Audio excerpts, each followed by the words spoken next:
Good morning, everyone. Welcome to Avian Odyssey 2025.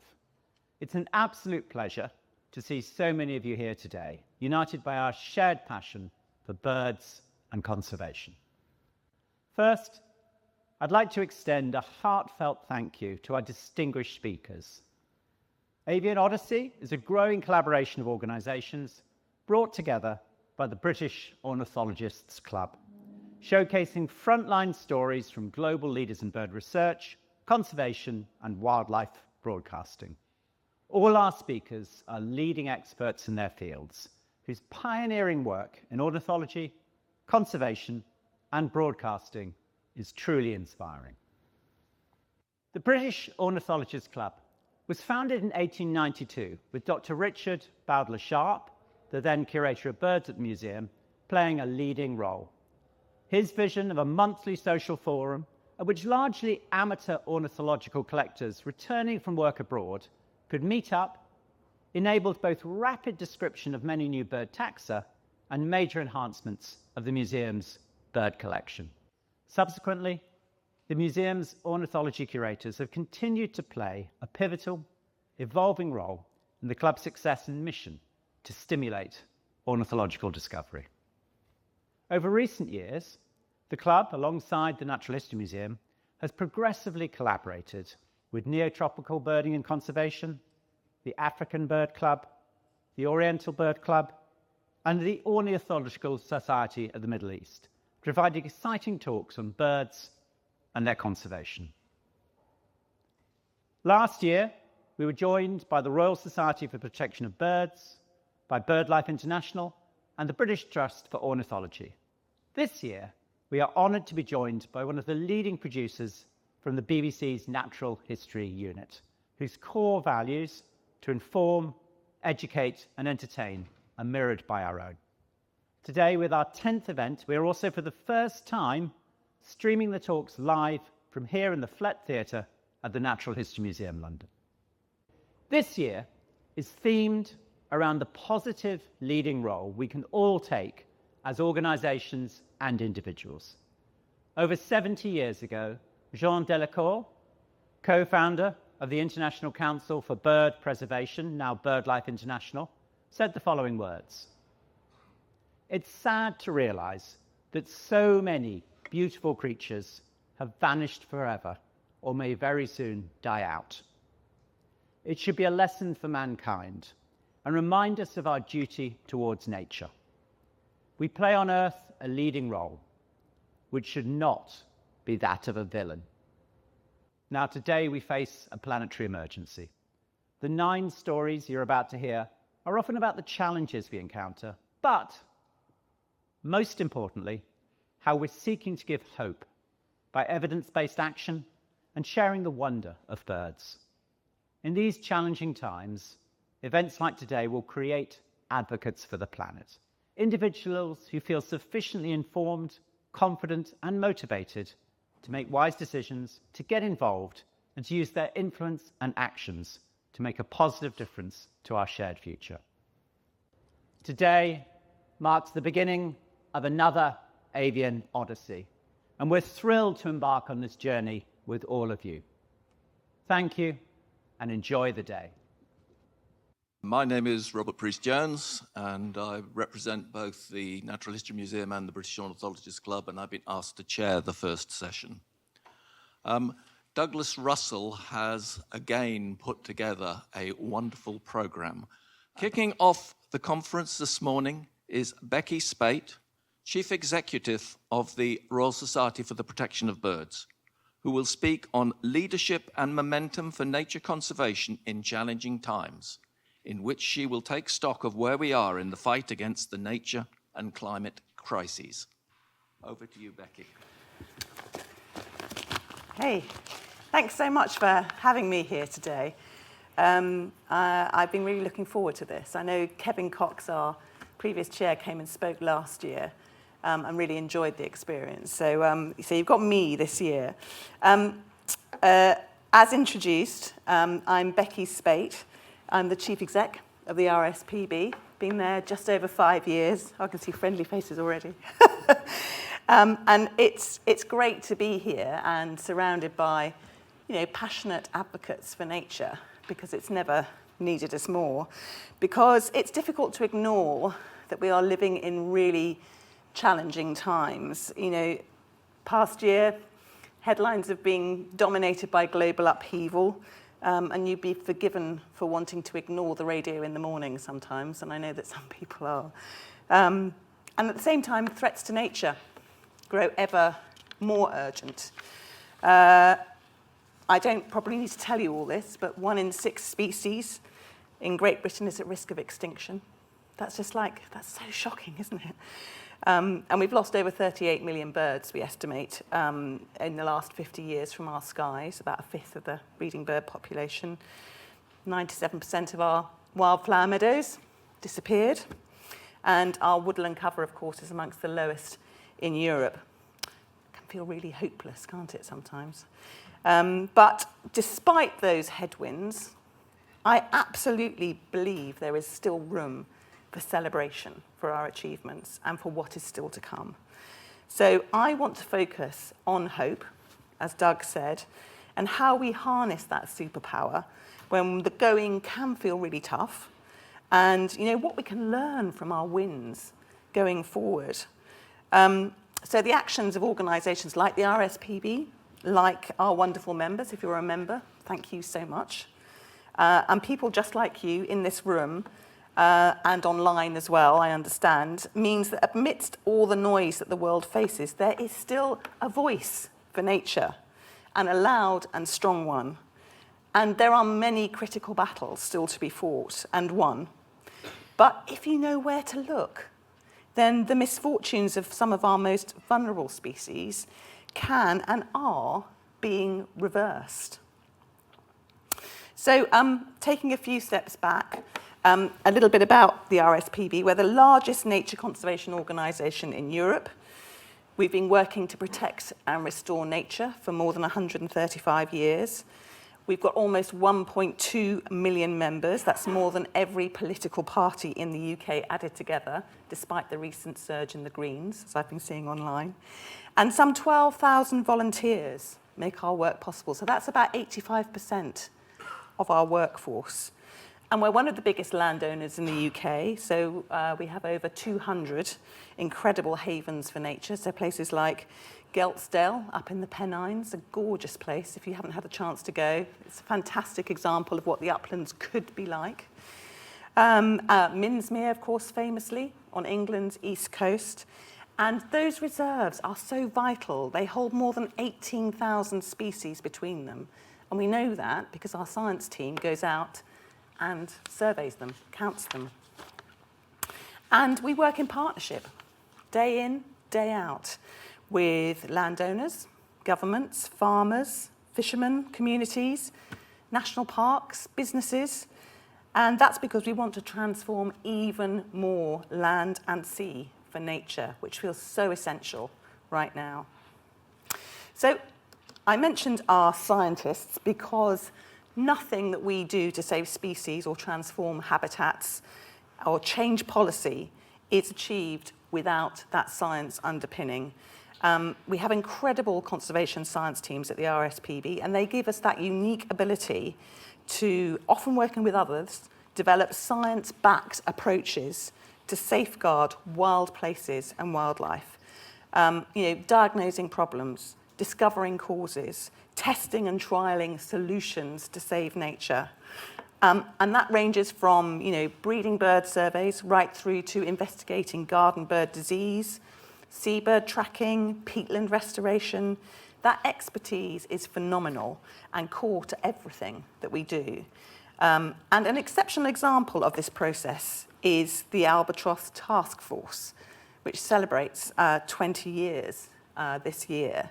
So we've worked with BirdLife International for almost 20 years to bring together a really international team of experts. And the aim was to reduce the numbers of albatrosses being caught as bycatch in fisheries. So bycatch is the biggest threat to albatrosses globally in the marine setting.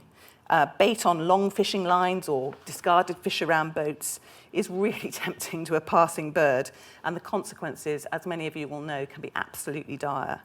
So based on that evidence, the Albatross Task Force chose to work with policymakers and fishing crews on simple and cheap ways to reduce the chances of albatross deaths around the world. So that was things like coloured streamers to scare away the birds, switching to fishing at night so it's outside of the usual feeding times, adding weights to long lines to make them sink faster and reduce the time at the surface when the birds can get tempted by them. So through the testing and trialling of innovative techniques and technologies, that team has had a staggering impact on the survival of albatrosses in many places. So since 2006, when the task force started working in the South African trawl fishery, there's been a 99% drop in albatross deaths there. And in Namibia, it's a similar story, with estimates that more than 21,000 birds have been saved. So working with policymakers, some of these simple solutions have also become legal requirements for all fishing vessels. So it's not just about fishing, of course, but that is a really good example of making a real difference.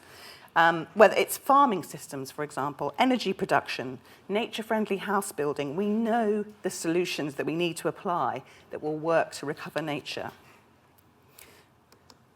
So this year marks the 50-year anniversary of one of these incredible species recovery stories.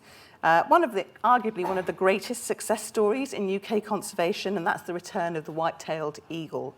And this amazing bird of prey was once, of course, native to Britain, but was driven to extinction in the early 20th century due to persecution. We've just produced a fantastic film that tells this story, and I point you all towards YouTube. It's on there called Return. And the story of that return starts slightly before, but really starts in 75 on Scotland's west coast, where 4 white-tailed eagle chicks arrived on the Isle of Rum. And thanks to dedicated conservation efforts, by 1985, the eagles successfully bred for the first time on the nearby Isle of Mull. And if you watch the film, you can see the trepidation around whether that was going to happen or not. But of course, they remain there today and are enjoyed by thousands of visitors every year to that island. And they're now spread across Scotland. And a reintroduction led by the Roy Dennis Wildlife Foundation on the south coast of England in 2019 has established further new territories. And in 2023, the first chick since the 18th century was born in England. So they are now thought to be at least as many as 200 breeding pairs in the UK, mostly in Scotland. We don't know where they all are. As Roy says, that's a sign of success. And there are further reintroductions are now planned for South East Wales, the Severn Estuary, Exmoor National Park, and Cumbria. So the story of the white-tailed eagle is one of hope, determination, and human dedication. And it's a really vital story for us all to tell. But it's not the only one. So in 1963, there were only 11 pairs of Dartford warblers in the whole of the UK, most nesting at RSPB Arm in Dorset, where I'm from, so it's close to my heart. And last year, we celebrated 234 pairs on RSPB nature reserves alone. And a national survey of heathland birds has taken place this year, which will show us the context beyond that. In 1985, there were just 160 pairs of secretive stone curlews left in the UK. But thanks to 40 years of dedicated conservation, some of you very involved in it, that number has now more than doubled. So these good news moments are essential for maintaining momentum and showing the real-life impact of conservation work. In less than a human lifetime, and I'm always talking about human lifetime and saying, oh, in 50 years we've lost all of this, but in less than a human lifetime, we've brought back incredible species to our coastlines, our heathlands and our farmlands, and these beacons of success are a really important thing to remember and to celebrate. And what about our natural places themselves? Of course, wildlife and people are nothing without the places that really support them. So to meet the UK's legal commitment to halt the loss of wildlife and protect 30% of our lands and seas by 2030, we need to restore and protect landscapes at scale. and the places these species can call home are so important. And across the UK, ambitious projects are doing just that. So recently I was in the Lake District visiting our work at Wild Hullswater on the Eastern Fells, and there an incredible team is making a wonderful and large corner surrounding the Hullswater Reservoir much wilder. So that's re-wiggling rivers, restoring the natural meanders to bring back spawning salmon and reducing the risk of downstream flooding as well at the same time. They're also restoring ancient wildlife meadows and woodlands, and they're showing how traditional farming and rural practices can be both economically sound and bring nature back. So when I was there, the place was absolutely humming with redstarts, pied flycatchers, dippers on the becks, and it's all been achieved by fantastic staff, dedicated volunteers, brilliant partners, and working alongside farmers in the surrounding valleys to create even more impact as it spreads out from that place. And I met there the CEO of United Utilities, the water company from whom we lease the land, not the most popular company at the moment. And that might feel like an unlikely partnership. But by restoring nature, of course, we're purifying the drinking water that quenches the thirst of Manchester, comes from that reservoir, and tackling the climate crisis by locking up carbon in the soils and getting more trees into the landscape through planting and natural regeneration. So people, nature, business, and climate are working in harmony together. And that's our vision writ large across the whole landscape, a world richer in nature and better for people. And elsewhere, we're working on projects with ambitious 50-plus, 100-year-plus visions of recovery, from the Cairngorms to the shores of Loch Lomond to the wetlands of England's east coast and the heathlands of Dorset. We have the experience and knowledge between us to do this, and our challenge is that we just need much more of it. And so often, the fate of nature at a large scale relies on political decisions.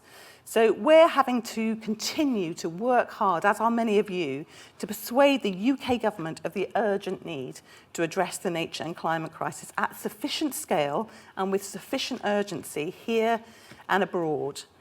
But to maintain our pragmatism, we also hope that we can take a short and a long-term view of that. And some of our most impactful policy changes have taken decades to research, campaign for, develop, deliver, and eventually show the outcome for nature and people. And I'm looking at Debbie as I say this. We have the ability to take that long view, to build the evidence, and to remain tenaciously engaged in what nature needs with a laser-like focus. So the example I'm going to use here is, of course, that almost 30-year campaign to ban industrial sand eel fishing. So many seabirds rely on sand eels to feed their chicks, but climate change and overfishing have vastly depleted those sand eel populations. And that's had a really devastating knock-on effect on many of our seabirds. Kittiwakes are particularly dependent on sand eels, and of course their UK numbers have fallen by half since the 1960s. But in 2024, following decades of campaigning by the RSPB and other environmental organisations, and with the support of tens of thousands of people, we announced a historic win. Industrial sand eel fisheries are now closed in the English waters of the North Sea and all Scottish waters. And that decision is vital for the future of our seabirds. And conservation efforts and smart policies can work hand in hand, but we need decision makers to listen and play their part. And we need everyone to play their part in this, don't we? So throughout what I've been saying, we've heard about businesses, scientists, volunteers, farmers, fishers, individuals that are doing their bit for nature, making their voices heard, changing their lifestyles, altering business practices, advocating for nature. And there are many, many more examples of this. And garnering that people power from all parts of society is really essential to drive the cultural and political progress we need to recover nature. As I was travelling here just this morning, I thought back to that story of the white-tailed eagle and a story from a colleague who had tagged the birds on the Isle of Wight. And they told me about how one of the eagles had been tracked over central London, following the River Thames, just a few miles from where we are right now. And on the Restore Nature Now march last year, thousands of us had the joy of a diving peregrine above the Houses of Parliament as we rallied in Parliament Square. So to have eagles soaring over the Natural History Museum is something we could only have dreamt of 50 years ago. That's only possible thanks to the people who care for and fight for nature, just like all of you. For me, civil society has never had a more important role to play in driving that movement for change.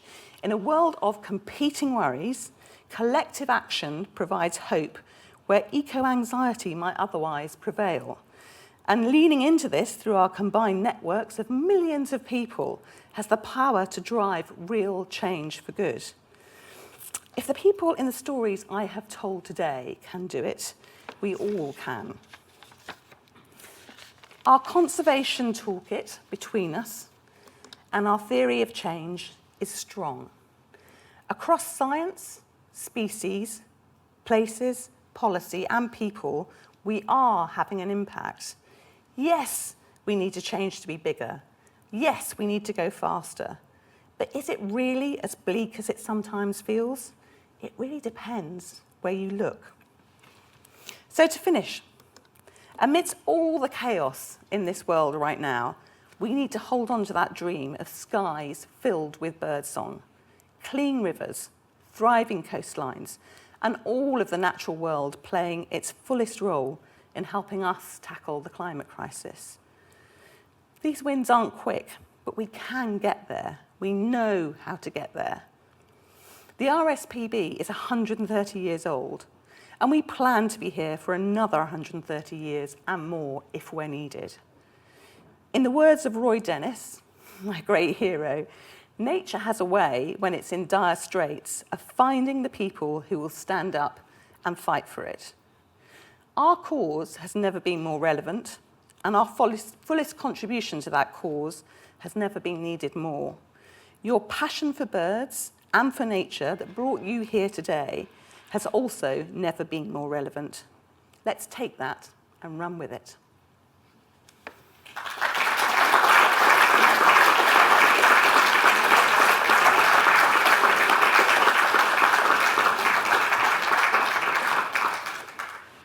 Questions?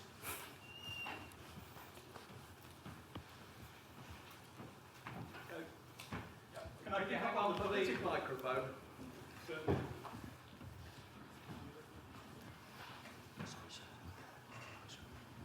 Can I pick up on the political point that you were making? Previous Conservative government promised 1/3 of the UK to be set aside for nature by 2030. We've got less than 5 years to go. How are we doing? Well, this has been a report co-authored in LINC, Wildlife and Countryside LINC, which is the joint body that brings together the sector.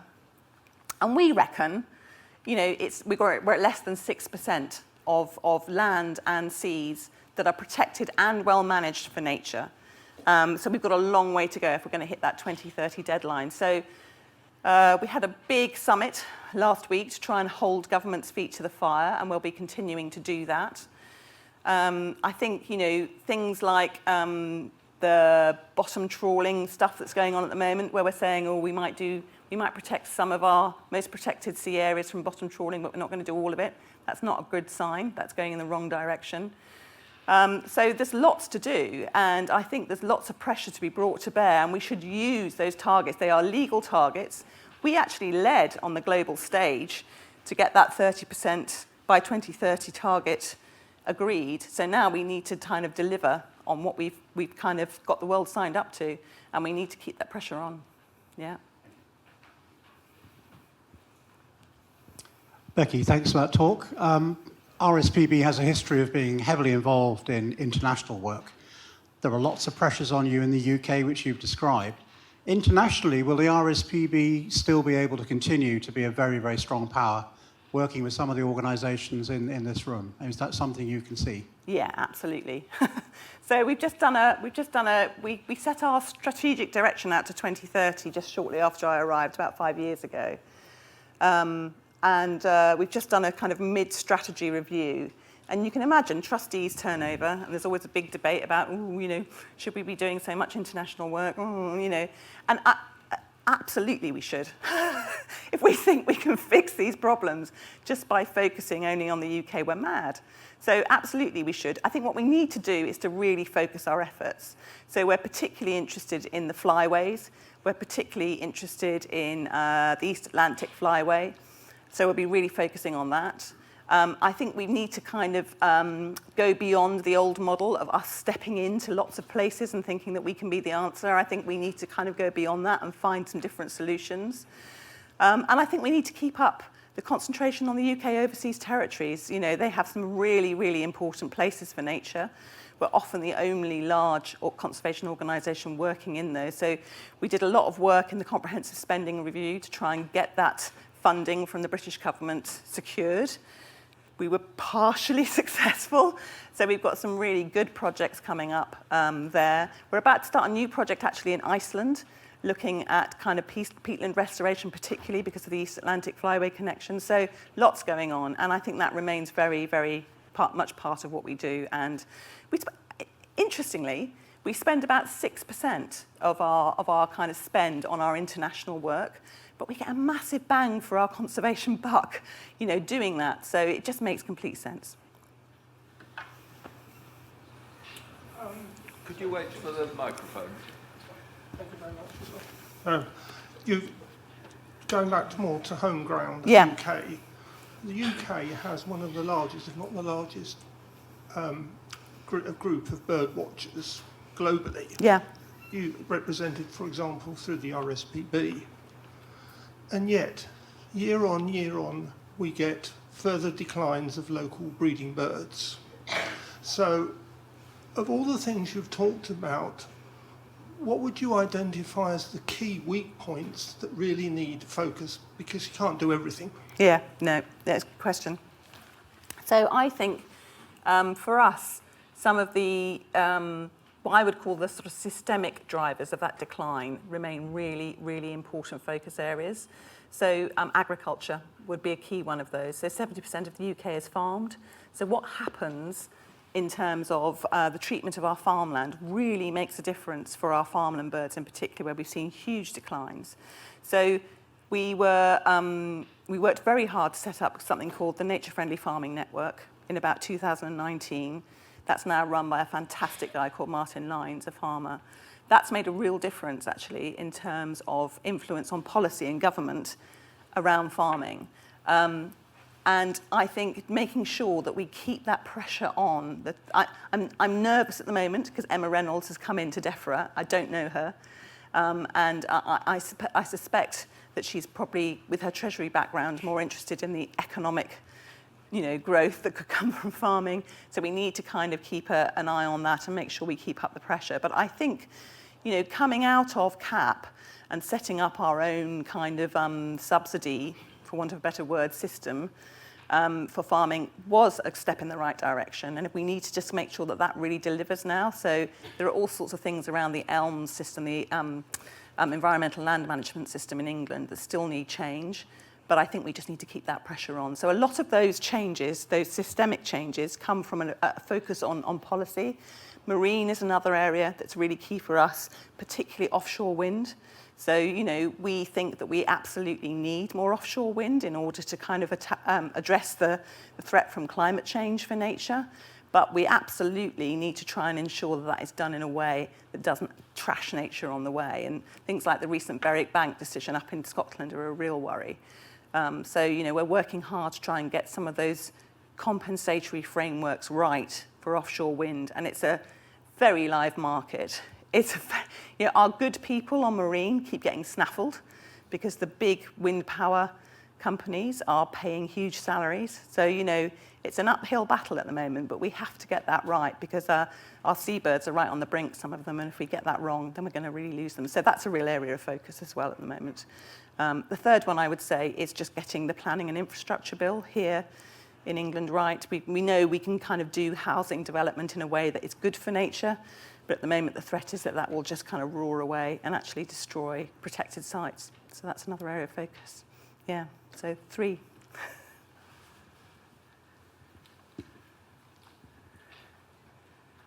So on that last point, I think one of the more significant recent policy changes was the introduction of the BNG requirements, the biodiversity net gain requirements that I think require developers to introduce at least 10% of net biodiversity gain.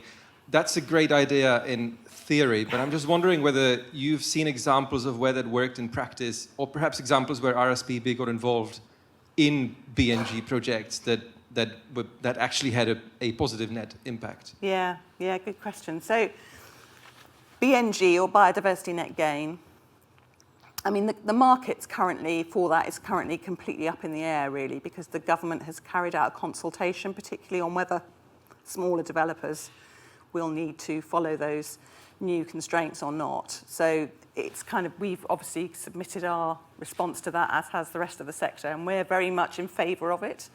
We think it's an important step.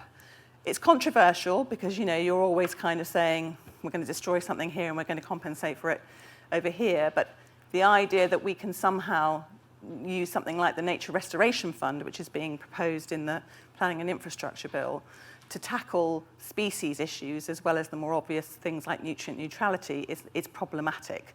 You know, there are species that need to be where they are. So I think done in the right way, and at the moment the rules from our perspective are not quite right, BNG could be a good thing for nature. And we're certainly interested in providing BNG. We've not done anything yet, but we've got some places where we think we could do that and do it well. But doing it with integrity is what really matters. And having a market that is certain enough and substantive enough to work really matters. So what comes out of that consultation will be really, really important. One more quick question, anyone? We've been talking a lot about the top-down. We've been talking a lot about the sort of top-down approach, but of course, part of the RSPB is the bottom-up and engaging people. Yeah. And what I've noticed in terms of hope, which is what we're looking at, is in the last few years there's been certainly an increase in the number of younger birders, Yes. the number of female birders, and across ethnicities. Is that reflected in the membership?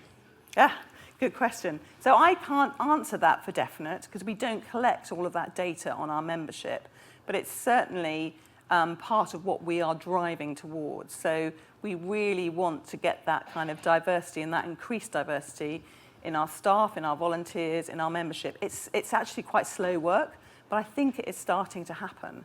And it's really exciting. You're right to identify it, I think, as something that's really, really hopeful for the future. And I think there are, birding has moments when it's suddenly seen as being cool, just to let you all know. And I think it's starting to have one of those moments right now. So the issue is, how do you keep, you know, birding and birds in the zeitgeist, you know, part of that kind of, you know, really exciting future that we need to paint for young people. I mean, it must be so hard to be a young person today and to be hearing all of this kind of doom and gloom about what's happening to our natural world. And we have to paint a future where they feel they can make a difference and that difference is going to, you know, really happen. And I think making sure that we carry on increasing the inclusivity, opening up to everybody is really, really an important part of that. So I can't tell you the answer for our membership. Anecdotally, instinctively, I feel it is starting to change, but I haven't got any numbers I can give to you. Thank you very much indeed, Becky, for that excellent talk and for sticking so well to time. You were frightening.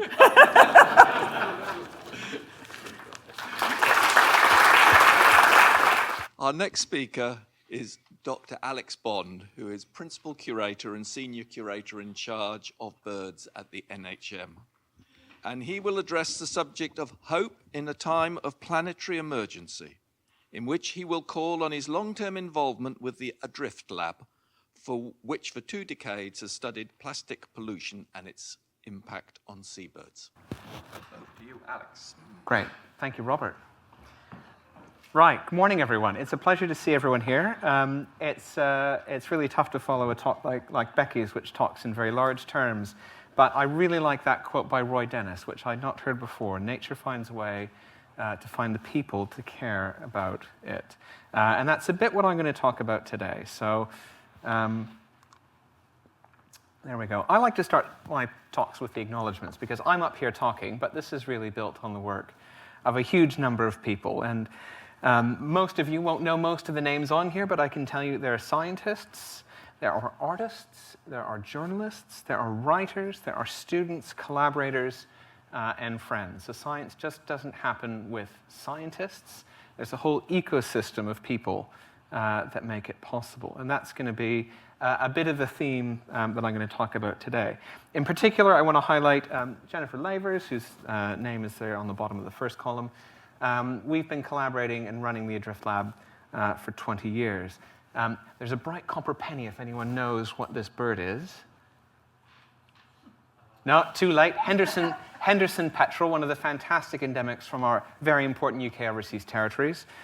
Jennifer can't be here today because she's currently on Pitcairn at the end of an expedition working with the Pitcairn community on its fantastic marine protected area as part of the UK government's Blue Belt program. So this is very much a tag team, although one of us is currently tagging in the South Pacific.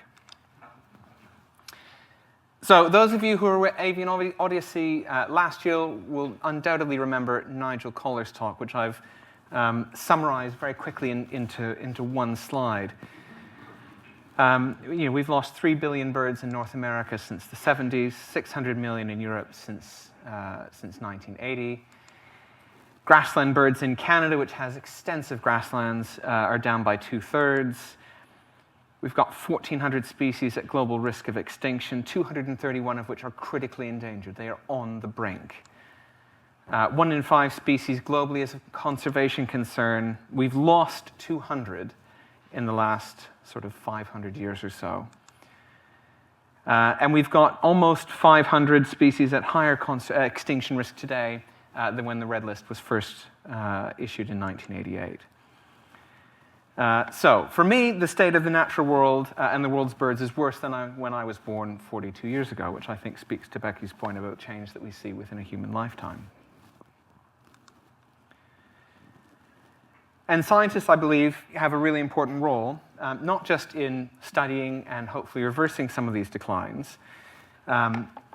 Years ago, when I first started in conservation, there was a great discussion about whether scientists should be advocates. Should we be neutral arbiters of what we see in the world, dispassionately making our case based on evidence and data? But for me, it's very difficult. How can you be neutral when you spend your career or lifetime working in some amazing places and watching them disappear before our very eyes, or indeed vanish? Eco-grief, which is a big thing that we talk about in the Adrift Lab, and the emotional toil of conservation work is real and I think is under-recognized, although that is changing. There's more and more people interested in this topic. So, when we think about conservation and how we do conservation as scientists, really, we're presenting an argument. And there are 3 ways that you can do that. And I'll take you all back to GCSE philosophy. So the Aristotelian modes of persuasion. So we first have logos, or logic, which is the use of evidence. And scientists are really good at this. We publish papers. That makes a difference, doesn't it? Because everyone here reads papers, I'm sure. I don't know why you're laughing. We use ethos, which is based on credibility. So we are at the Natural History Museum. This is sort of recognized as carrying a certain institutional weight. Oh, he's in charge of the birds at the Natural History Museum. Therefore, he must know a thing or two. And where scientists really struggle, I think, is with the third mode of persuasion, which is pathos, using emotions and passion to persuade. This was a series we filmed with Liz Bonin for BBC One about 7 years ago, looking at the challenges of plastic pollution in seabirds.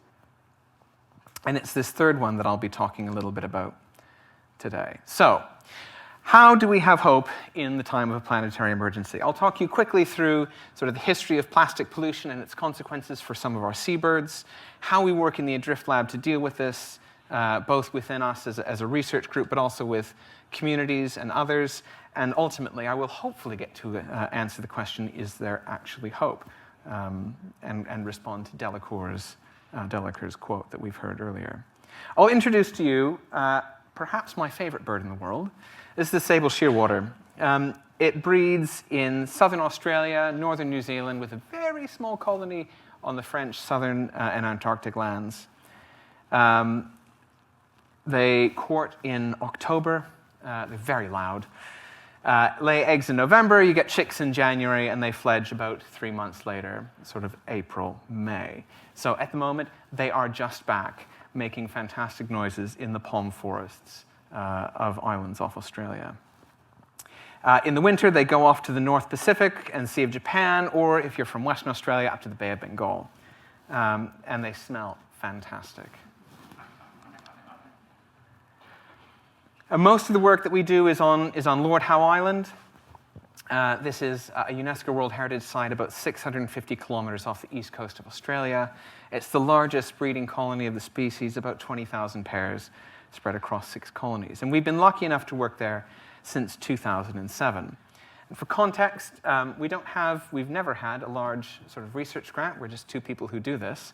We've had institutional support and a bit of philanthropy. But a field season for us costs about £12,000, just to put it in context.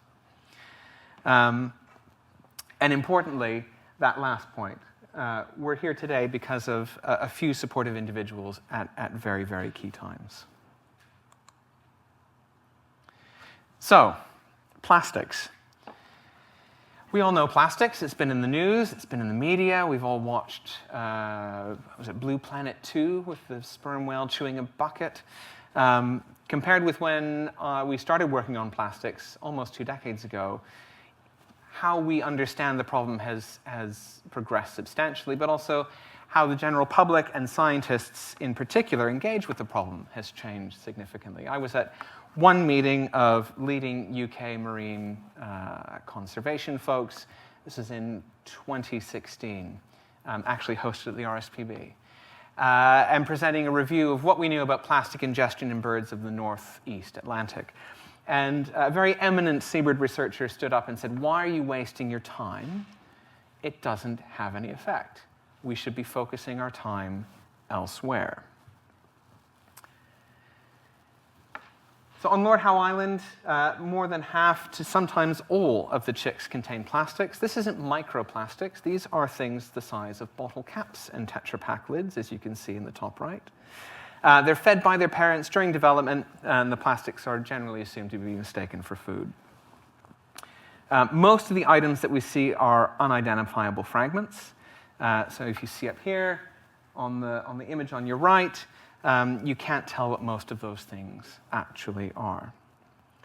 In the bottom, you can see a stomach in one hand full of plastics, and on the left-hand side is what a stomach should normally look like in a chick of that age. So our current record in terms of one bird is 407 pieces of plastic weighing 64 grams, which is 10% of body mass. That was until this year. We removed 894 individual pieces of plastic from one bird, weighing 20% of its body weight. Think about what you weigh. Think about 20% of that. Think of that as plastic in your stomach. And now think you've got to run a marathon, because that's what these birds are going to do. They're fledging. They've got to fly off to Japan, unaided. They don't have a guide. This is what they're dealing with. And you can't look at this and think that doesn't have an impact. So our goals in the Adrift Lab is to understand how plastics are affecting sable shearwaters, how can we tell their story, and in the light of all of this, how can we be hopeful?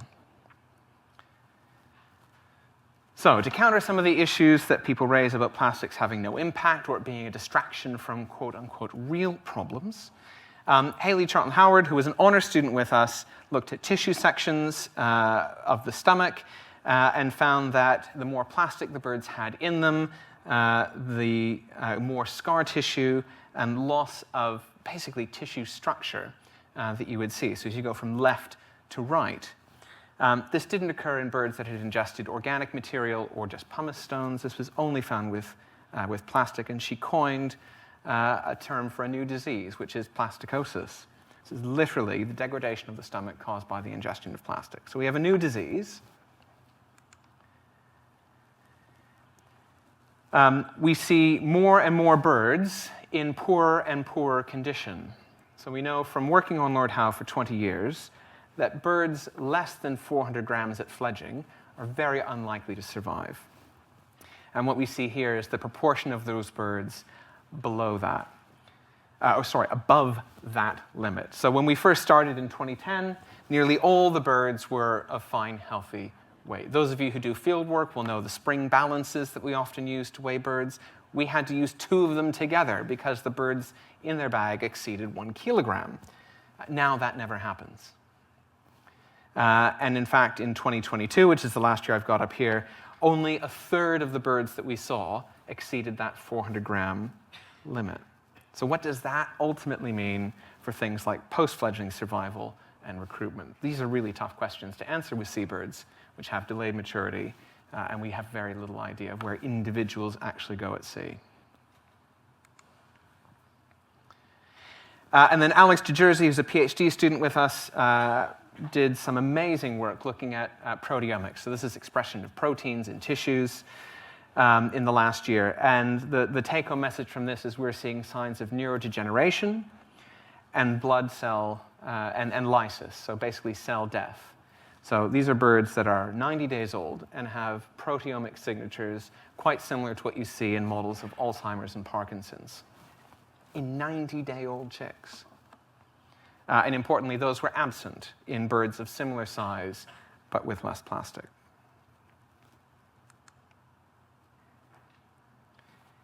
So, in light of all of this, at the Adrift Lab, some years ago, somebody over breakfast or lunch or out in the field quipped, good science happens because of good people. And that's sort of become our mantra. Because as you can imagine, doing this work is incredibly emotionally taxing. It's very difficult.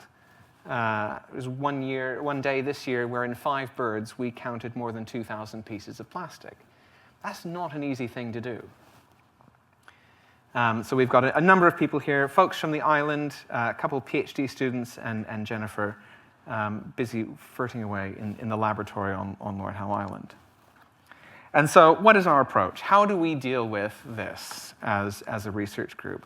Ultimately, we put people first, because ultimately conservation is about people, whether it's the scientists doing the work, whether it's the communities living with the wildlife, or whether it's the people instigating the action.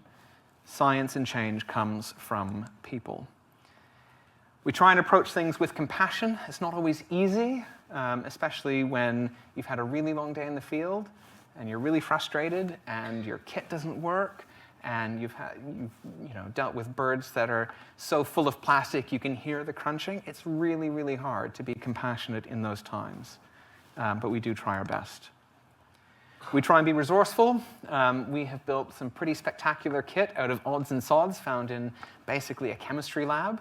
And that resourcefulness means we're often thinking outside the box. How can we build something out of nothing or out of very little, and often for very cheap? And this ultimately builds a sense of camaraderie. So as a research group, we aren't just a bunch of individual researchers. We are genuinely a team, and in the field, it definitely feels like that. So we celebrate the wins.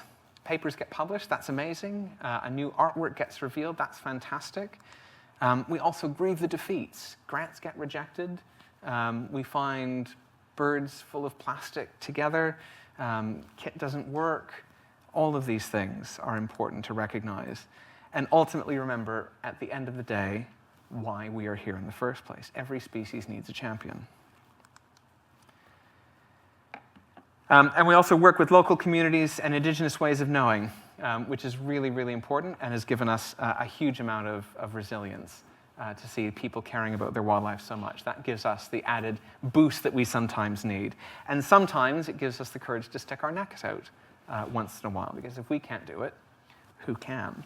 So one interesting story. Several of you might know that this bird is the flesh-footed shearwater. And we did a little bit of work looking at the original description and how this name came to be. And ultimately, the term for flesh was not one of meat, but one of white. And so we proposed a new name called the sable shearwater, which we felt better reflected the species and what it did. And we wrote about this, and we had a paper in IBIS, which was lovely. And there's a link here for those of you watching. Take a picture, or you can just Google, of some of the feedback that we received. And I'd like to share with you a modest selection. This was, I do not believe you or IBIS should be given funding to publish such fact-free rubbish. I hasten to point out we received no funding, but never mind. It's definitely not appropriate to propose a change for a descriptive name to a confusing one. Sable isn't terribly confusing, it's 5 letters. And this was in the context of an email thread of about 30 seabird scientists initiated by somebody, copied in, and sent to us. And we received about 40 of these over 2 days after this paper came out. And when we kindly said, thank you very much, but can we, please stop spamming our inboxes? The response was, oh, you published it as a forum, so you should accept the feedback anyway, and maybe you don't stand by your words if you want to shut down debate. This is the sort of reaction when we try and bring a little bit of good and change into the world, in our view. It should be regarded as an informal letter, not something necessarily reflecting your actual views. I mean, who writes this sort of thing? I'll give you one guess. But in spite of all of that, we can really feel joy in some of the work that we do. And a lot of that comes through collaboration with artists. So in the last 15 years, we've been fortunate enough to work with more than 30 artists doing documentary film, artistic photography, long-form writing, print and materials artists, contemporary art, jewelry, fashion, furniture design, podcasts, board games. You can see a selection of them here. And this helps us see the birds through someone else's eyes as well, which is just as important. For a lot of the artists we spoke to, sort of media coverage around the research was how they initially got in touch, but the people involved were the main factor for why they decided to do something. And most of them went on to do other environmentally relevant work in their portfolios. And it meant we were able to reach new and different audiences and help to tell the shearwater story. And I love this. This one is from Tanya Mead, who's a Wurundjeri artist from Western Australia, from Kepakuro Esperance, and it is her interpretation of dopamine, which is the happy chemical. And this was written by one of our long-form journalists who was with us in some of the early days. So I think it was challenging emotionally, seeing the birds, watching the team react. But that part of my job, I sort of expected that. I did find internet on the island at one stage and email my editor to say, the world is fun. And it can very much feel like that, I think, for a lot of us. So, with all that in mind, what you've all been waiting to know, is there hope? So, I think there's 3 different kinds of hope. There's ordinary hope, which is sort of well, I hope it's not going to rain today. It's something outside of your control. It's a win-loss ratio that you can't have any influence on. But it's a desire for an outcome, right? So we've got that one. I really like this one. This is Active Hope by American academics Joanna Macy and Chris Johnston, which is trying to become an active participant in bringing about what you actually hope for. This is the idea that you try and make your corner of the world a little bit better, and that doing something for one other person is often enough. And then there is ultimately the faith in humanity. And you can chuckle, but ultimately we do have compassion, kindness, generosity, joy in creative expression, and experiencing the best qualities of human beings. And when you surround yourself with good people, the good science happens.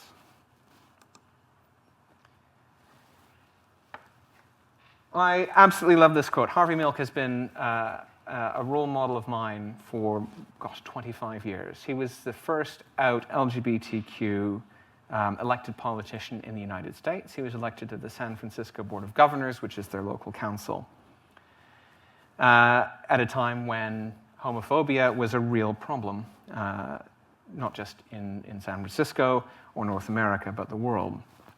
And he said very eloquently, before he was assassinated, and to the young gay people who are coming out and hear Anita Bryant, who's an American singer, an anti-LGBT activist, on television and tell her story, the only thing they have to look forward to is hope. And you have to give them hope. Hope for a better world, hope for a better tomorrow, and a better place to come to if the pressures at home are too great. Hope that it will all be all right, because without hope, they will give up. So is there hope? Well, maybe. It's incredibly difficult, and it's not always abundantly present, but it is made much easier by surrounding yourself with good people doing good work. And so with apologies to Harvey, to the young conservationists who look out at the world around us and on television and look at the future, the only thing they have to look forward to is hope, and you have to give them hope. A better world, a better tomorrow, hope for a better place that values what they value, that it will all be all right, because without hope, they will give up. And giving up is not an option. Thanks very much.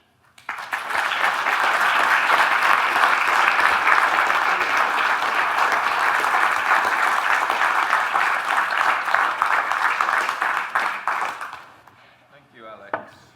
Questions?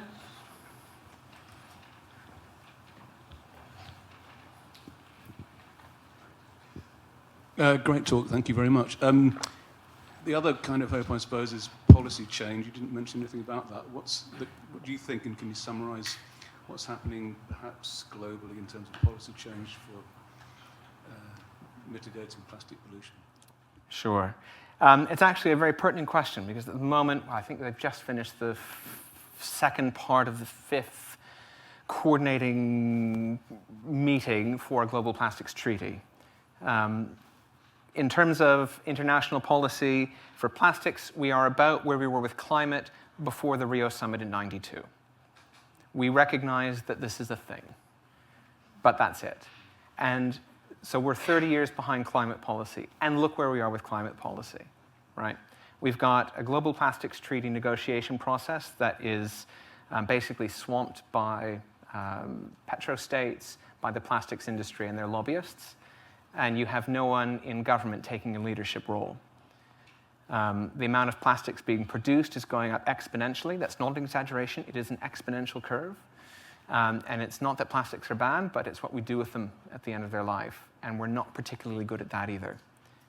And there's some work from Stephanie Burrell, who's now at BirdLife in the Pacific region, who showed that even if we implemented every mitigation strategy today and turned off the faucet, plastics in the ocean would still increase for the next 40 years.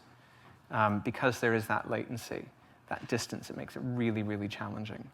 So we're still quite a ways off, because I think for a long time, and until recently, it hasn't been regarded as a valid problem worthy of scientific inquiry. Thank you. I would just like to ask, as like a kind of younger bird watcher myself, like how, like you've talked a lot about spreading hope to the younger generation, but I mean, I look around particularly at like other people my age, and there is a lot of eco-doom. There is a lot of like very like lack of hope, I'm going to be honest. So what are like kind of the way, like how specifically do you think we should try and spread hope to the younger generation in terms of conservation, because it's looking kind of dire? It is looking incredibly dire. I think for me, so I've already said it in there, I'm 42. I grew up on the east coast of Canada, but I wasn't into nature at all until I was in my late teens. And for me, it was experiences in nature that really tweaked that. And we can't take everybody to Lord Howe Island, much as we would dearly love to. But when you look in that bird's eye, when you're holding that bird, when you're in that landscape and you see the beauty and you think about how wonderful it is, you think you have to do something. Because if you don't, there's no guarantee that anyone else will. And for some species, for some sites, for some issues, they're just waiting for the right person to come along. As Becky said, just hook them in, just like these guys did with us 20 years ago. We had absolutely no connection with sable shearwaters until Jen first went out there in 2007 and said, we have to do something. And so your response to that is, okay. And I think finding that is definitely the gateway in. Hi, thank you. Back to the plastics. What can be done to actually solve the global plastic problem? First of all, realistically. But second, if you were world president, what would you do to solve the plastic problem? Recognizing the second isn't realistic at all. I mean, the solution is stopping production. But that's not practical. We use plastics in our everyday life. This microphone, our computers, our phones, medical equipment, chairs, things that make our life easier. And it's not just as simple as getting rid of plastic. It is lightweight, it is durable, it is malleable, it is all these wonderful things. That means we don't have milk in glass bottles. That, of course, comes with a different cost. So it's not as though just getting rid of plastics is the answer. Ultimately, it's what we do with them. So most plastics exit managed waste management streams in the world globally.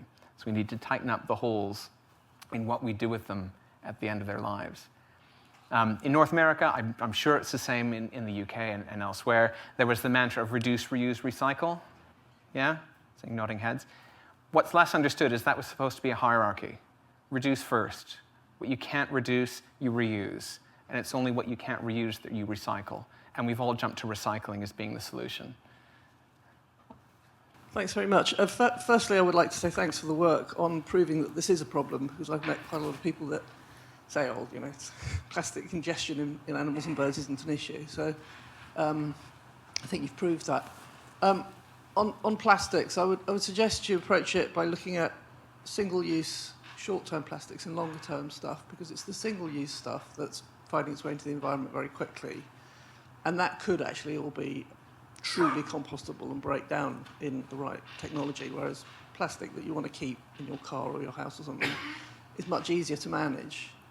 You're right that the oil companies are saying, yeah, just manage it, collect it properly, and we'll carry on producing as much as we can. And actually stopping the production is absolutely key, but it ain't going to happen globally. It could conceivably happen in some countries.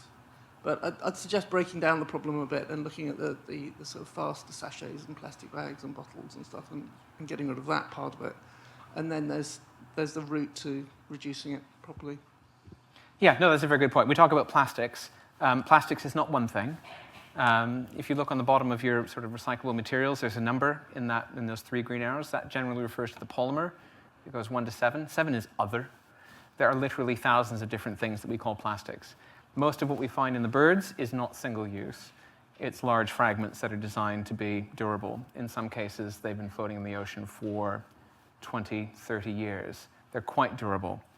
We had one that was a balloon clip.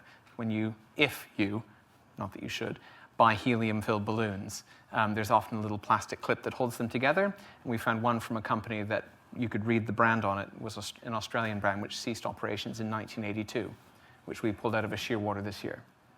So, you know, the plastics, they are designed to be durable. They are in the oceans. Yes, turning off the tap on things that might break up into smaller and smaller microplastics, doing that quicker would potentially have an impact in some systems. But unfortunately, for these guys, it's the plastic that's been floating around in the ocean potentially for decades that they're picking up. So it's got to be both. Many thanks indeed, Alex, for giving us at least a few slivers of hope amid an undoubted mantle of gloom.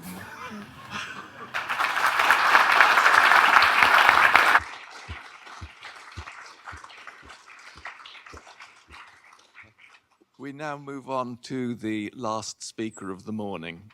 And we are now going to have a talk from Dr. Hugh Hanmer, Senior Research Ecologist at the British Trust for Ornithology, on blackbirds, mosquitoes, and disease, the emergence and spread of the Usutu virus in the UK, in which you will discuss how the BTO and its partners in the Vector-Borne Radar project are trying to understand what is happening and what we can do about it. Over to you, Hugh.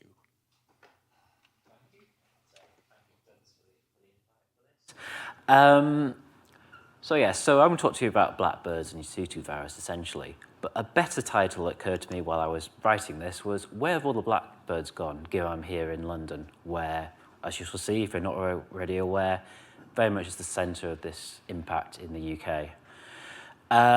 So this is very much an ongoing project. So I'm kind of going to talk more about how it came about and what we're doing for it, rather than necessarily what we found. So, set the scene. Blackbirds, a beloved UK bird, one of our commonest bird species. We estimated, it was estimated there was around 5 million pairs back in 2016, and that puts them around the 5th commonest-ish species for the UK. And obviously they have a beloved song, they are right there in our gardens, and indeed they are mostly everywhere. So this is the distribution from the last bird atlas for Britain and Ireland. And each red dot on this map is at least a possible, in most cases a confirmed case, of blackbirds bred in that 10 kilometre square. So 96% of 10 kilometre squares in Britain and Ireland, so yeah, essentially everywhere. Now, of course, just because you're present doesn't mean there's actually that many of you.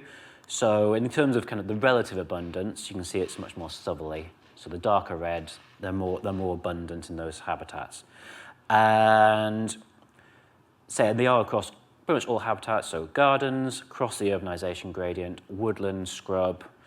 But one of the things we do this about roughly every 20 years, and the eagle-eyed will have noticed among you that it's coming up to 20 years since we did our last bird atlas.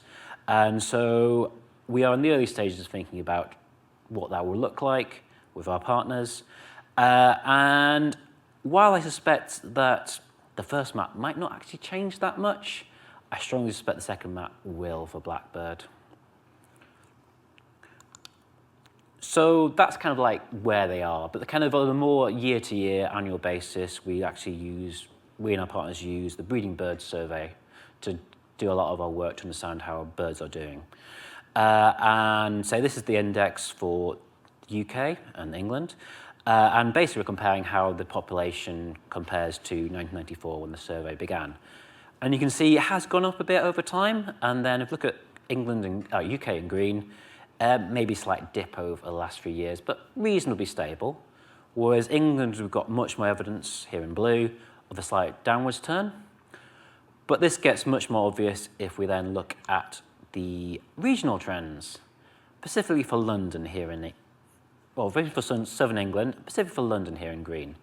And you can see not only has blackbirds possibly been declining a bit for a while for reasons we're not entirely clear on, but more obviously in the last 5 or so years, there's been a much steeper decline. And one of the things with blackbirds is they're a garden bird. And that means we can also look at how they're doing in other ways. And the main way BTO does that is through the Garden Birdwatch. Now, if you've not heard of Garden Birdwatch, it's a year-round weekly wildlife survey designed to find out how, when and why birds and other animals use our gardens. It's open to everyone. We have about 6,000 regular participants, but many more occasional participants. And it's a way we can monitor birds in our gardens in more higher detail and over time. It means we can do things like this. So this is the weekly reporting rate, so basically the portion of gardens reporting blackbirds in any given week over the course of a year. Each of these lines represents a year. From 2015 is in yellow, which hopefully shows up. For the darker colours are more recent years. And you can see that most of the year, blackbirds are present in gardens to a very high percentage, talking around 90-95% most of the time. There's a natural dip in the late summer, early autumn, and this is where blackbird breeding adults are starting to molt to replace all their feathers. they basically feel vulnerable, it's energetically expensive. They basically skulk and they hide, so they're less visible. At the same time, the young birds, the juveniles, they'll undergo their own molts and start dispersing away, and they just become less visible. We always, at this time of year, at BTO, get messages about, where have all my birds gone? And then, usually, a few months later, they come back. Other thing to note here is that, again, the most recent years, the darkest lines do seem to be a bit down. But if we go to London, again, it's a whole different story. So we have this natural dip again, lower numbers, but there's a point here where the London line just drops, and it has not recovered since. And this is the summer of 2020. Now, obviously, a lot of things happened in 2020 for us, but specifically for blackbirds and London, we had the first detection of Usutu virus in July, right in the middle of London. This is a mosquito-borne virus, so it needs a vector, in this case a mosquito, to spread it. It has an African origin. It has been present in Europe for the last few decades. I think initially detected in Austria from memory. And it appears to be spreading with climate change, as are many things. And blackbirds, for some reason, are particularly vulnerable to it.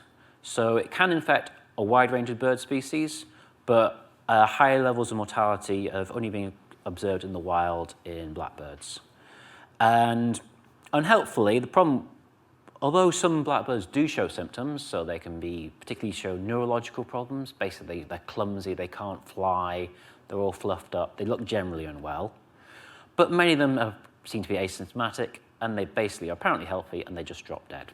So that makes monitoring quite hard without getting direct samples from them.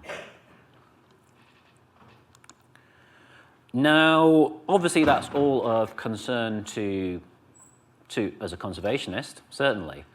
But the other thing about Usutu virus is it's zoonotic. So this means it's a disease that can infect us, as well as birds, and for that matter, other mammals. In itself, it's relatively low risk.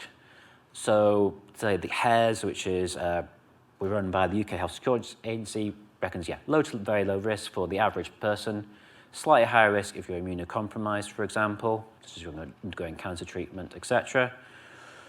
But it's the first disease of this type to be recorded in the UK in modern times, in the wild, rather than just somebody coming back from abroad with having caught it abroad on holiday, for example.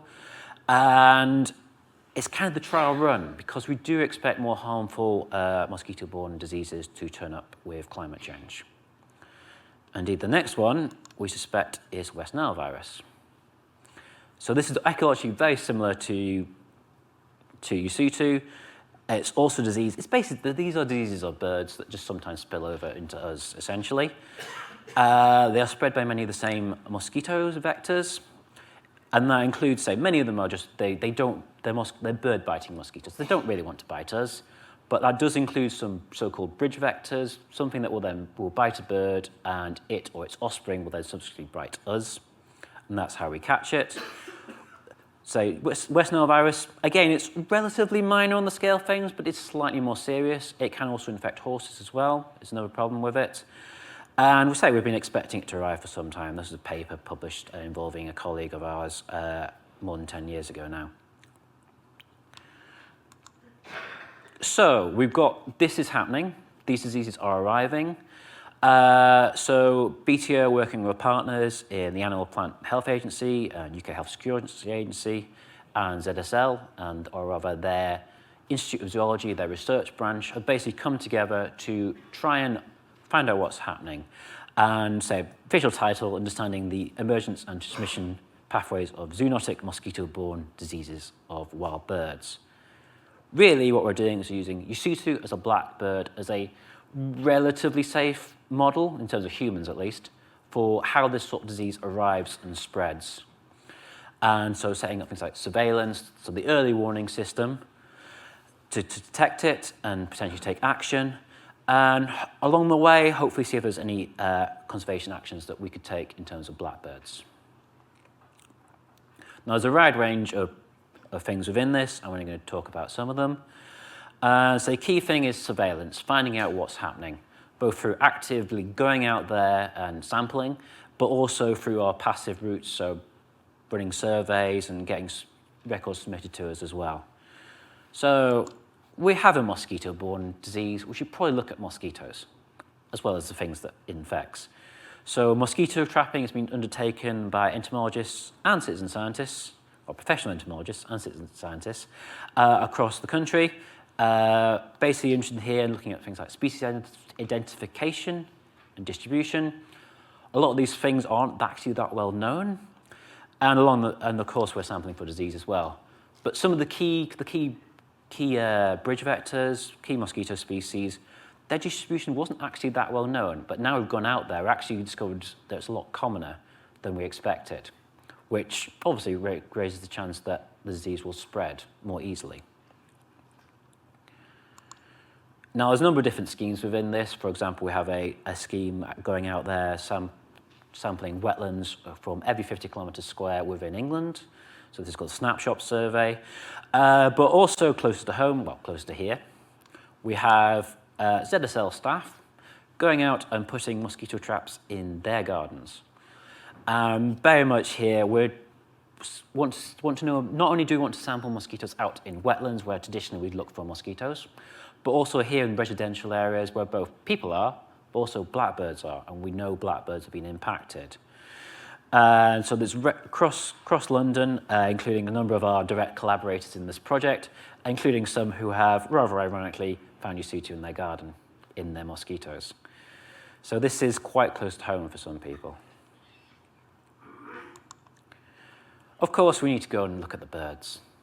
So the other things we're doing, for example, we're going out there with wildlife vets, working with volunteer BTO bird ringers to go out there and sampling from wild, free-living blackbirds. So taking feather samples and swabs to look for active infections of the virus, but also we're looking for past infection. So, because even if it's not currently happening, we can look at basically antibodies in the blood to find out if they were infected in the past. That applies to a range of species.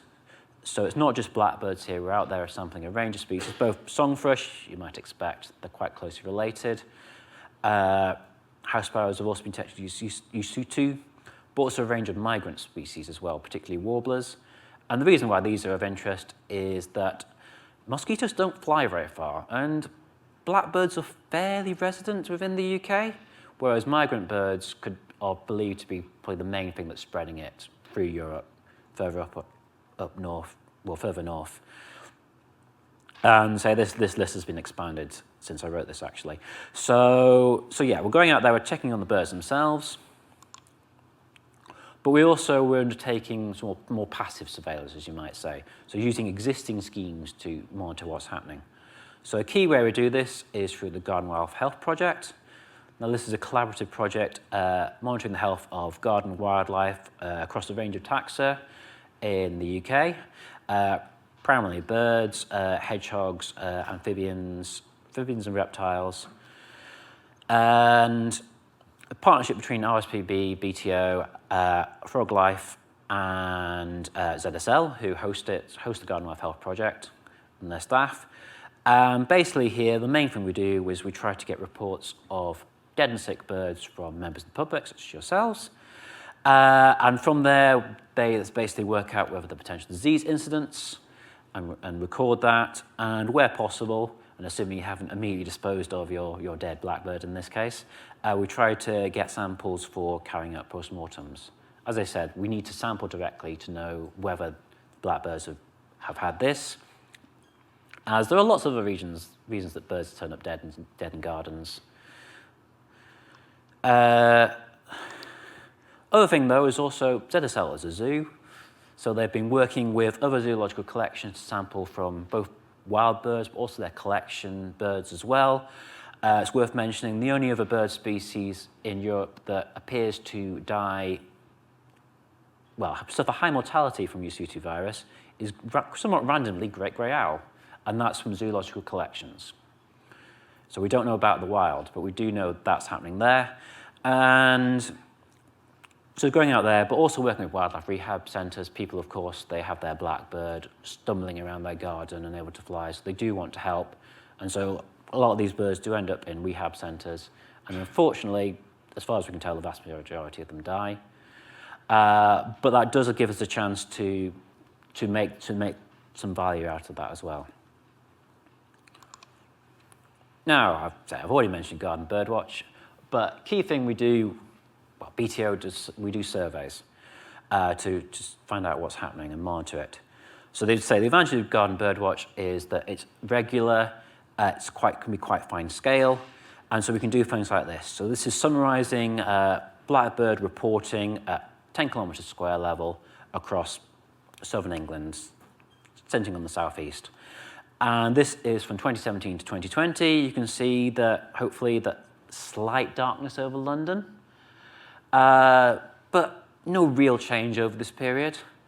But if I bring up the following period, up to 2024, London has gone a lot darker, and this area has expanded, suggesting that reporting blackbirds are more absent than gardens than they ever have been before during this survey.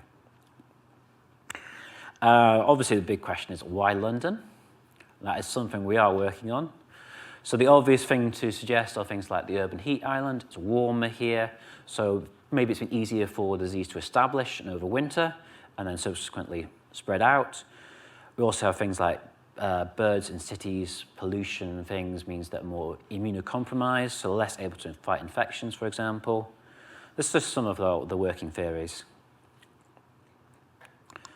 But alongside this, we have actually run a more dedicated blackbird-based survey called the Blackbirds and Gardens Survey from last year and this year. More than 6,500 people signed up to help us. This survey is technically still open, albeit it closes next week, so I'm not actively looking to recruit people. We need to do a few weeks to be helpful, so if you are interested in helping on that side of things, I'd recommend Garden Birdwatch. But here we are interested in the UC2 virus, but we're also more interested in just as interested in how blackbirds use gardens, both by type. So by that I mean by adult males, females, juveniles, and their activities and behaviours in gardens, what's in and around your garden, and here potentially we might be able to identify things where blackbirds might do better, even in areas that are badly affected by UC2 virus, and looking to see, what can be done, because I'm afraid there is some hope, but this is something that this is an ongoing thing. But just to quickly share some results from that. So the top green line is fairly similar, a subset of fairly similar to what I showed you before with the blackbird reporting overall. But also worth noting that in the kind of bluey purpley colour, this is the reporting of adult males. And then kind of the pinky colour is female. That wasn't chosen on purpose as a colour. You can see that blackbirds are more commonly reported. So even just looking at this blackbird males are more commonly reported. So even just looking at these quite common species, our reporting is potentially quite biased towards only some blackbirds, some of the population. So whether this is just because they're more obvious, or whether that they really are using our gardens more, so isn't necessarily the same thing. It's something that we need to bear in mind when we're monitoring, well, wildlife in general, but particularly something like a bird. Also noting the lower green line, this is the reporting of juveniles. As you can see, that starts to drop off in August, as I said, and this is basically they're dispersing, they're molting, they're becoming adults, essentially, for all potential purposes. So that kind of changes over time. But also, because we asked people to record the time of day they were surveying, we can also look at things like activity. So what are they doing at any given time of day? So here, the kind of main things of interest here, I feel, are the kind of like the top line, the pinkish line, are them using blackbirds, using natural food. And this is across the course of the day. You can see that it's reasonably stable. It's a slight dip, but basically they're out there foraging for natural food, your invertebrates, etc., all day long, just roughly. Whereas they do use bird food, natural food, particularly things like fats and some seeds. And you can see that although they do use that quite a lot early in the day, that does seem to drop off. So perhaps bird food is just a kind of energy boost in the morning, for example. And these are relatively simple things that would be easy enough to test, but we don't think any was particularly looked at before at any scale. So so even these insights are potentially quite useful, and so I will be analysing these in the next couple of months initially to see what we found, and particularly looking for habitats and features that might be of particular value to helping blackbirds. So, UC2 virus, as I said, very much an ongoing thing. This doesn't include data from last year, well, from this year rather, but to date, tens of thousands of mosquitoes have been processed, and many hundreds of thousands have been collected. We've had more than 100 UC2 detections. We've definitely got evidence of it spreading north and westwards, and including, importantly, it overwintering, so essentially that it is established here.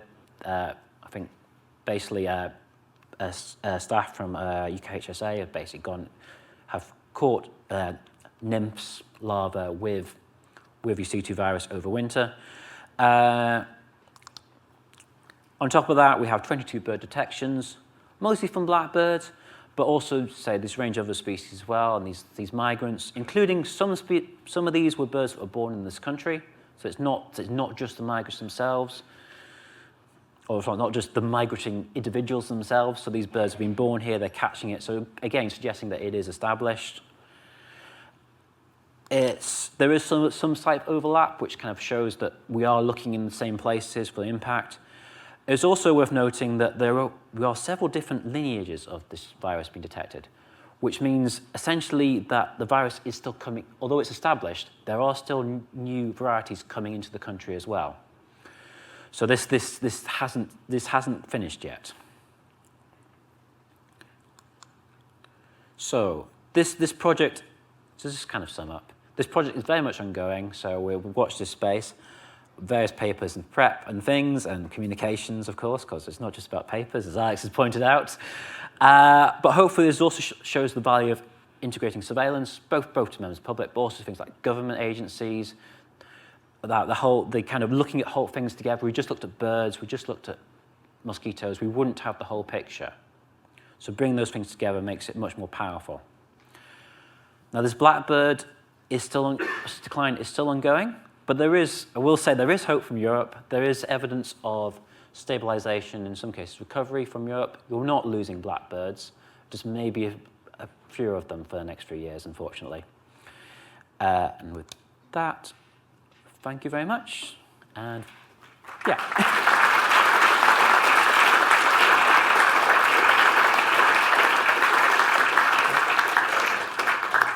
Many thanks indeed, Hugh. Questions?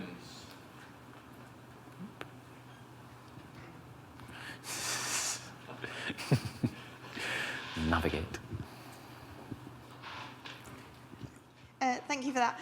We work for ZSL as well, and we ever so kindly donated blood to you from us. Did anything fascinating come from those results, or we haven't actually heard anything back? I don't know. Okay. Honest answer. I knew that was happened, but I don't know what's come of it so far. As far as I know, there's not been any human cases in the UK, but it is only a matter of time. So we haven't got it at the moment? Apparently not. Hugh, do we know what proportion of adult blackbirds in the London area have been detected that have survived the virus, i.e. have some immunity to it? No, we don't. So we've had relatively little evidence from the serosurveillance, so that sampling for antibodies of past infections that have been recovered from. But it must have happened, but we just haven't had that evidence yet. Hi, thank you for working on one of my favourite birds, and that was so interesting. Could you just say something about your thinking on habitat and habitat changes and how that affects blackbirds?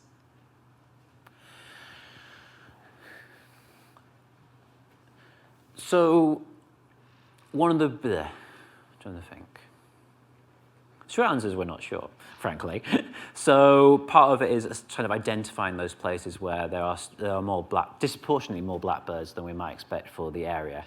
So things like a lot of the things that are good for garden birds in general, so the larger gardens, the greener areas, the more trees, the more bushes, so things like that clearly have a general value. But there's other things like ponds potentially host mosquitoes that would have UC2. So there is that whole, are ponds valuable? On balance, we think well, definitely they're valuable, but on balance, the fact that you tend to have an ecosystem in a pond means that it's not just mosquitoes, whereas something like, so there will be stuff eating it, for example, so that value of the water outweighs the potential risk of infection. Whereas we have things like water butts, particularly uncovered water butts or abandoned water butts and other things that we do, things that in the tropics they do for mosquito control generally, not leaving stagnant water around. That sort of thing is probably sort of stuff we should be thinking about as well, outside of looking at habitat, more active things that we, as say gardeners, for example, could do. So covering your water butt being like one of the most obvious things you could do, which I have done personally. But yes, habitat, hopefully I'll be able to tell you about you more in the near future. Two questions. Firstly, is Acetivirus restricted to the old world or is it in the new world as well? And how likely do you think it is that malaria will become a problem in this country in the future? So it's restricted to the old world as far as we know. So Africa, Europe. I don't know about Asia, but I presume it's probably around there as well. Although interestingly, West Nile virus is occurring on both sides of the Atlantic. However, we're not seeing the same bird impacts here, which is one thing, whereas there have been major declines there in North America due to West Nile virus. As to malaria, well, avian malaria is here. It probably always has been. So house sparrows in particular seem to get it. I don't think I can comment on malaria as in affecting humans. So. There is any case of secondary infection, like from predators? I don't know, kites or something that eat blackbirds? No, not as far as I know. A lot of birds can catch it. It's like chickens can get it, but it's at such a low level. It's essentially nothing. So basically, small birds it seems to be more of a problem for. But for some reason, blackbirds are the ones who die from it. Well, it's now 12 o'clock, so many thanks indeed, Hugh, for that closing talk of the morning session.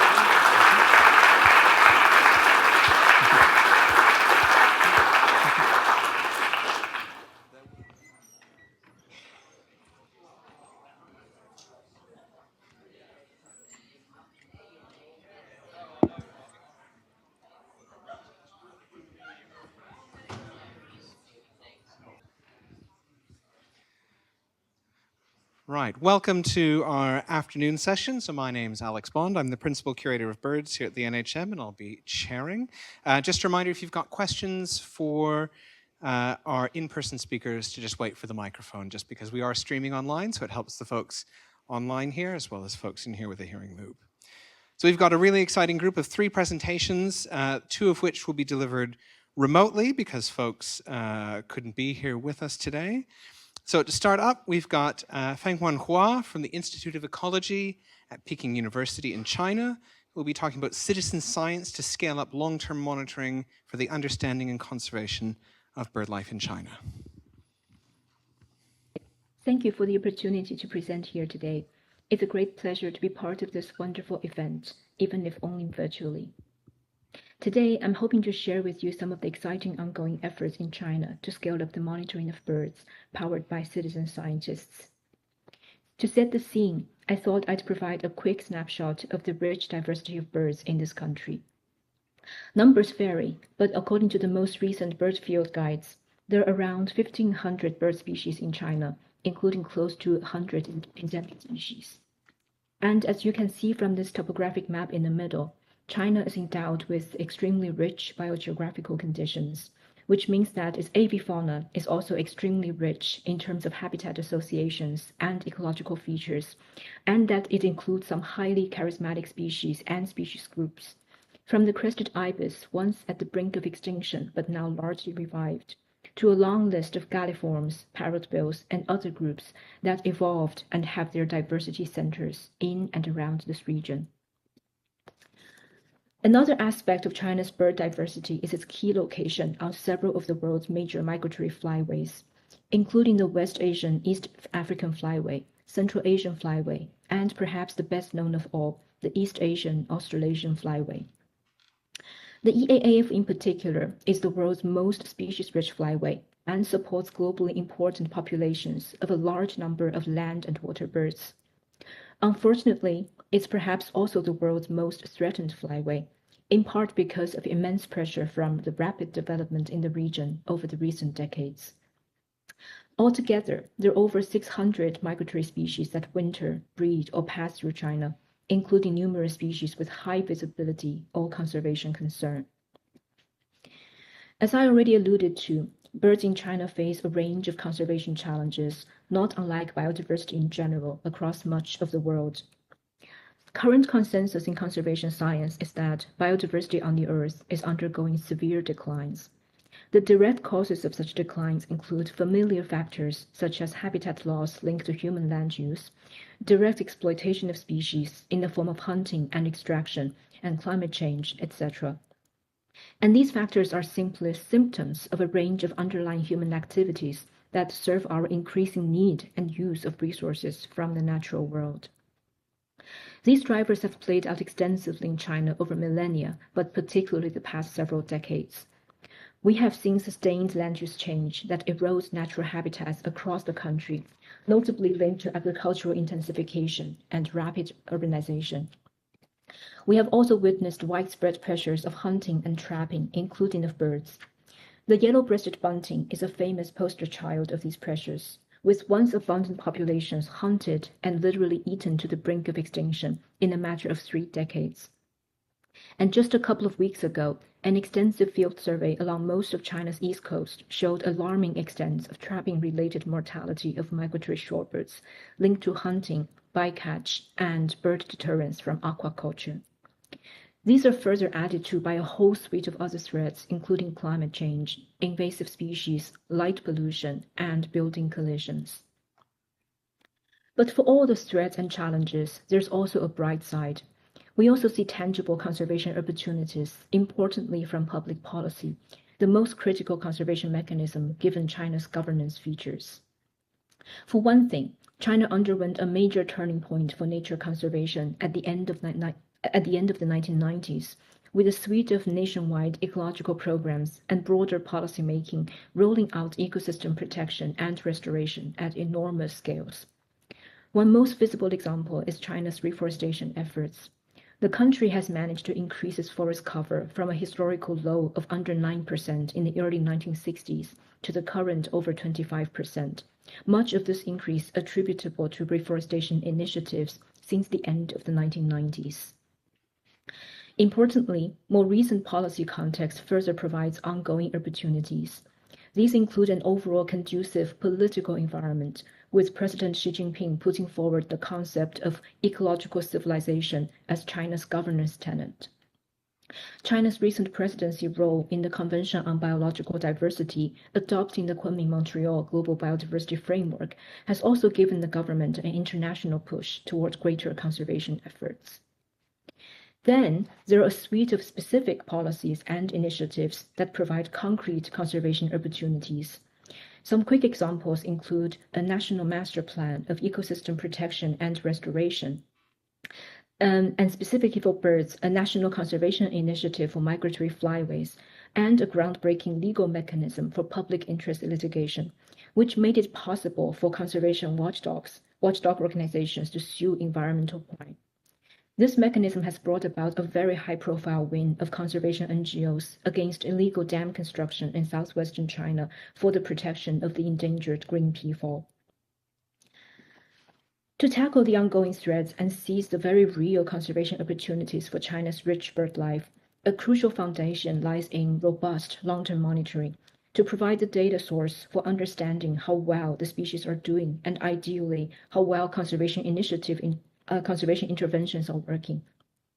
The extensive monitoring efforts from North America provide a compelling case for the utility of these efforts. Based on around a dozen datasets that cover almost 80% of all of the region's breeding bird species, scientists in the US were able to quantify the change in population size across the avifauna. The findings were alarming, but are a crucial piece of evidence that conservation must act. In the case of China, we unfortunately do not have the enviable monitoring foundations like in North America or Europe. But in recent years, some exciting efforts enabled by China's growing communities of bird watchers and nature lovers have started to take shape and promise to grow into sustained long-term efforts. For the rest of today's talk, I'm hoping to showcase a couple of such initiatives, noting that numerous other efforts do also exist. I'll start with the Migratory Raptor Monitoring Network. So this is a national network that coalesced just about 2 years ago. Coalesced because it did not spring up in just one go, but rather was built on the foundation of several local monitoring schemes that had pre-existed in different parts of the country. The leading organizations, interestingly a foundation set up by a coalition of entrepreneurs called the Society of Entrepreneurs and Ecology, short name SEE Foundation, and its subsidiary NGO, felt that it was necessary to streamline monitoring methodology and set up a data sharing platform. So they started concerted efforts in the spring of 2023 to join up pre-existing schemes and facilitate new ones. One of the longest-running pre-existing monitoring schemes came from Beijing on a hilltop called Baiwangshan that extends from the Taihang Mountains right into the lower-lying city. Note that Beijing is right in the East Asian Australasian flyway. In fact, probably because of the channeling effect of the Taihang Mountains and the presence of several large reservoirs to the north of the city, a large number of migratory land and water birds pass through the city in spring and autumn every year. Over the past 2 decades, as the birdwatcher community in Beijing started to grow and later balloon, Baiwangshan has come to be known as a prime spot for watching raptors migrating over the city. Starting from 2012, a pioneering conservation NGO in China called the Friends of Nature, in fact, the same NGO that led the fight for the green peafowl that I mentioned earlier, initiated regular daily counts of these raptors during both spring and autumn migration seasons. For almost 5 full months during peak migration every year, a team of citizen volunteer observers would man the hilltop of Baiwangshan daily for at least 8 hours a day. To maintain the volunteer observer group, the organization runs active events leading up to and post the monitoring seasons in the form of annual meetings, report publishing, observer training, and exam sessions, complemented by public talks on related topics. This is in addition to carefully organized shifts to ensure the presence of experienced observers every single day for such extended periods. As we speak, the Baiwangshan Raptor Monitoring Scheme is in the middle of its 14th year monitoring. And over the years, the site has recorded 36 migratory raptor species and over 180,000 individuals of raptors. It has also given birth to a Mandarin term much beloved and well-known and eliciting huge excitement among birdwatchers, the 1,000 raptor days, when a single day can log over 1,000 passing raptors. The monitoring scheme has also gained increasing public visibility, with news reports and sometimes TV programs reporting on citizen scientists helping to collect baseline data on raptors and on biodiversity in general.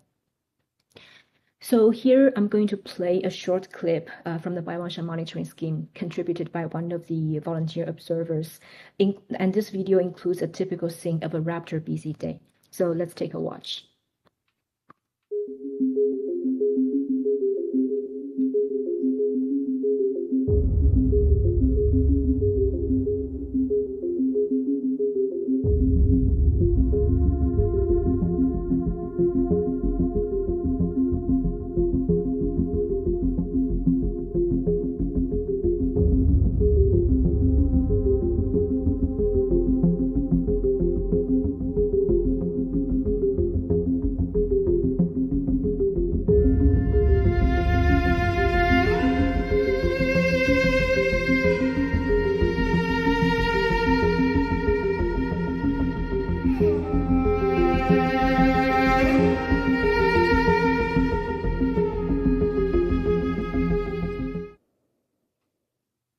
I hope you enjoyed the video as much as I did.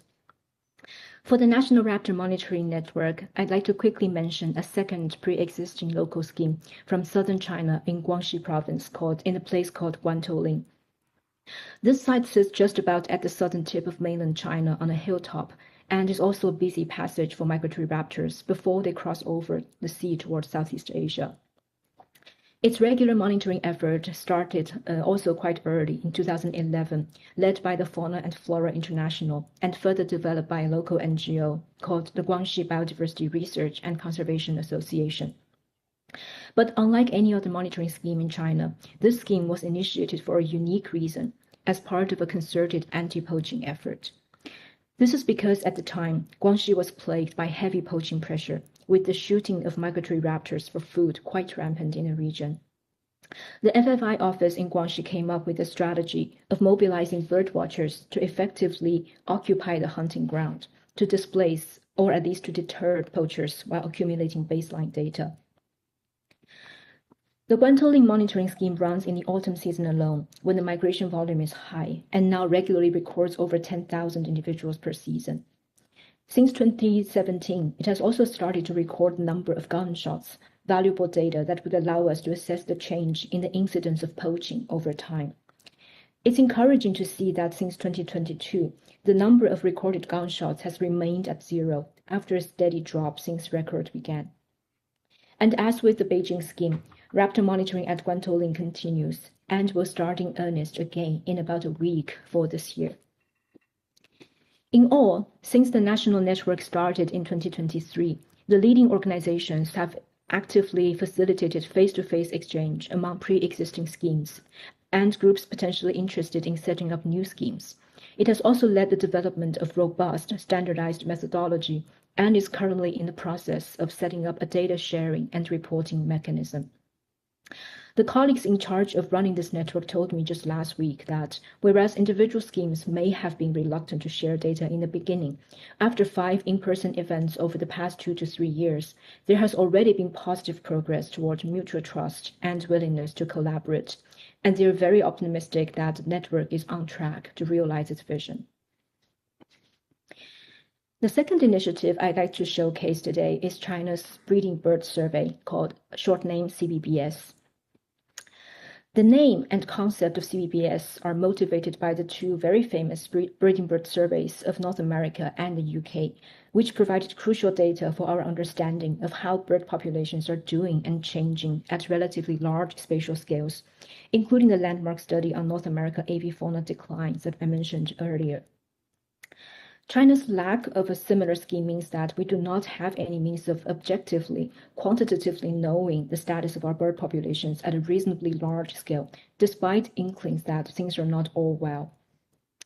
This data gap is of immense importance to fill, and very excitingly, some momentum started to build up in 2023.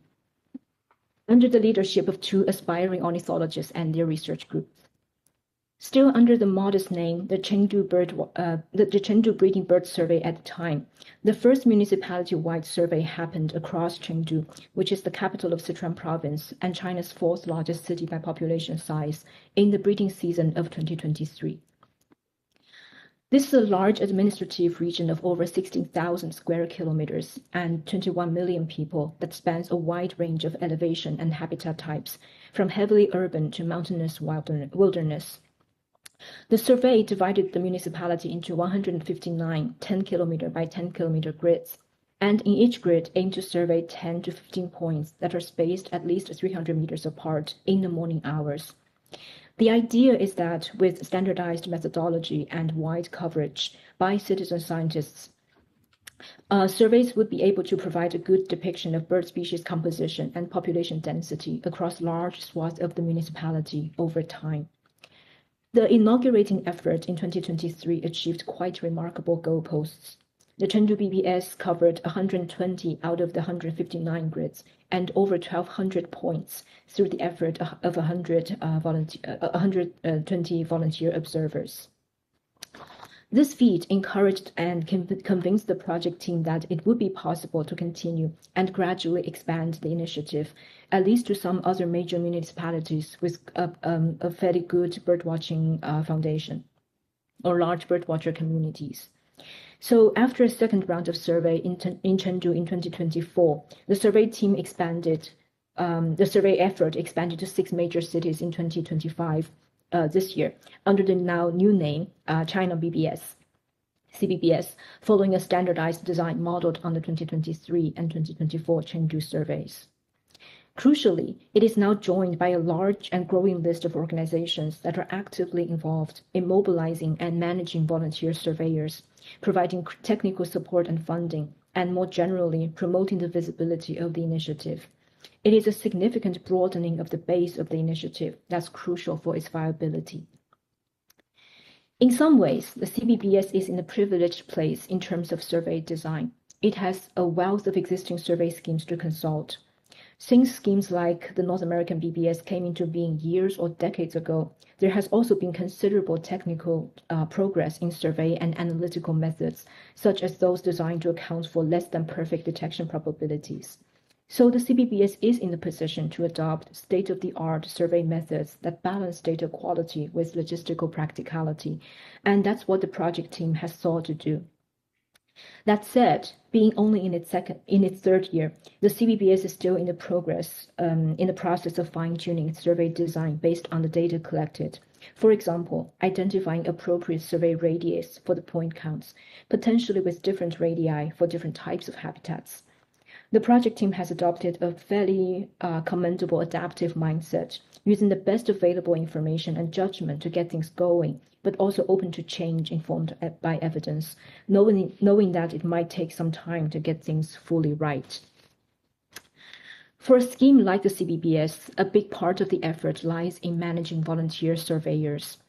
One critical aspect of such management involves surveyor training to make sure that they not only can identify birds, but can also follow the standardized survey design. Remarkably, the CBBS has developed a rich and engaging palette of training mechanisms, complete with online, classroom, and field training sessions, as well as broader ecological lectures. It has also devised quite fun and engaging exams and matches surveyors to ensure that there's always at least one experienced surveyor in the survey team. A more general aspect of the volunteer management task is continued engagement to keep a dedicated, interested, and happy pool of surveyors around.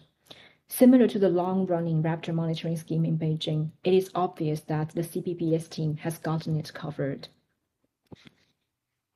The CBBS is still taking baby steps, but there is reason to be optimistic that in time and with nurturing and help, this ambitious scheme can take off and grow into a sustained, large-scale, and significant survey scheme like the many successful role models they now exist. So I shall end my presentation here on this note, and a note of invitation for the audience to come and see and experience, in person as well as virtually, China's amazing birds and biodiversity, and to possibly assist with the many laudable monitoring and conservation efforts of these life forms. Thank you very much for the opportunity to present. It's been an honor.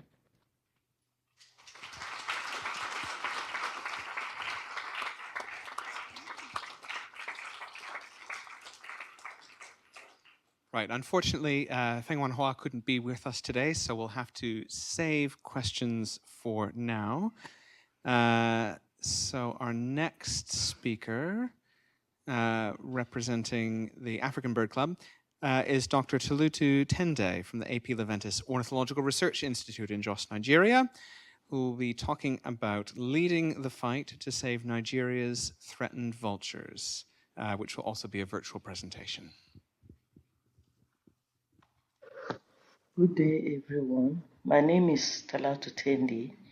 I work with the AP Leventis Ornithological Research Institute, Jos Plateau State, North Central Nigeria. I am honored to be speaking at this year's Avian Odyssey on the topic, leading the fight to save Nigeria's threatened vultures. Recent IUCN Red List has shown that over 25% of studied species face the risk of going into extinction, and around the globe, 1 million species may be at the brink of extinction. In Nigeria alone, over 500 assessed species are now considered in danger. These include 67 species that are critically endangered, 162 that are endangered, and 274 that are classified as vulnerable. Birds make up about 5% of these 13 species. Birds of prey, especially vultures, are in serious dilemma, and vultures are nature's cleanup crew. They help to clean up all carcasses within the environment for the benefit of the environment and humans. Unfortunately, vultures are facing fast declines, especially in West Africa, due to human activities.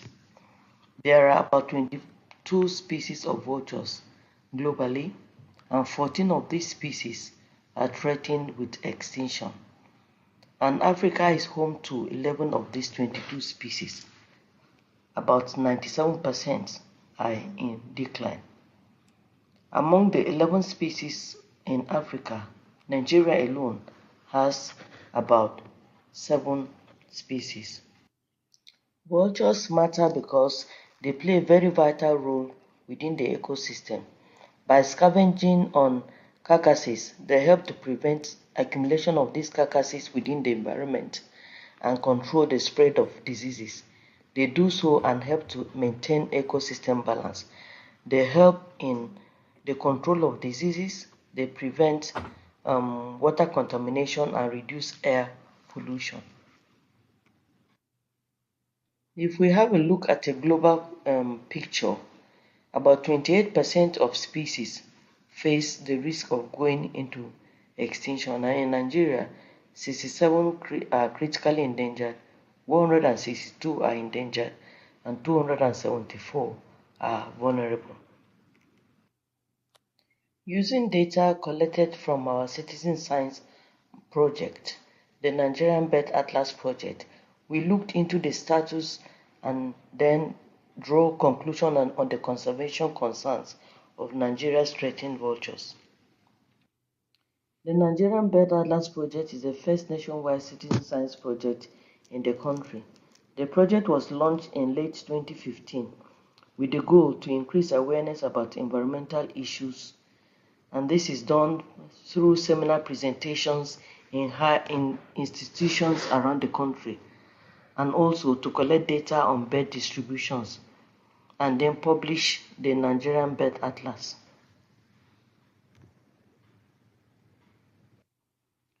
Bird Atlas seeks to provide distribution data using non-professionals, which are citizen scientists.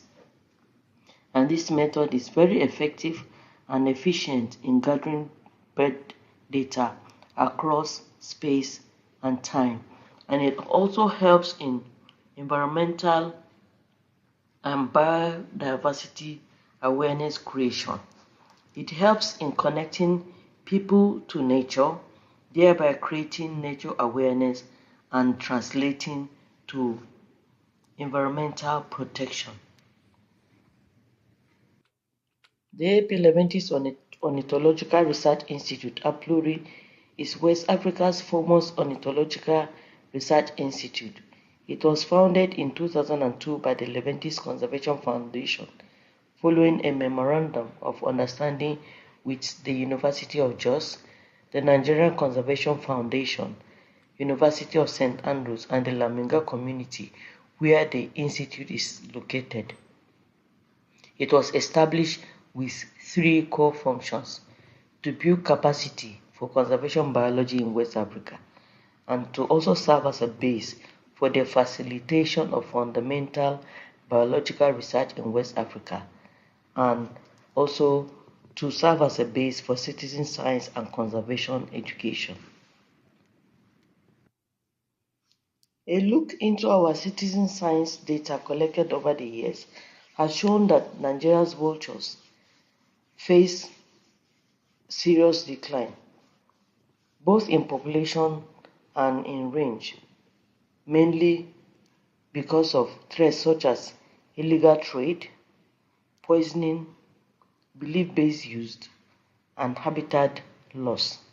And among these, there are about 3 critically endangered, 1 endangered, and 1 least concerned species recorded from our database.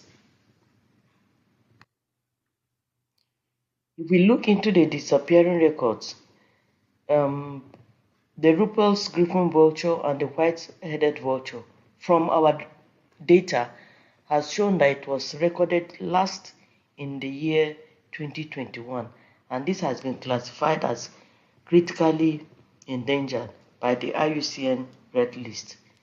The Egyptian vulture, which is endangered, was reported only twice, with the most recent record in May 2021.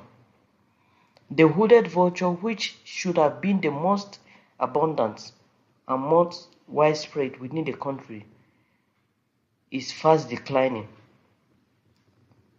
Only one individual was detected during transit surveys in the northern part of the country.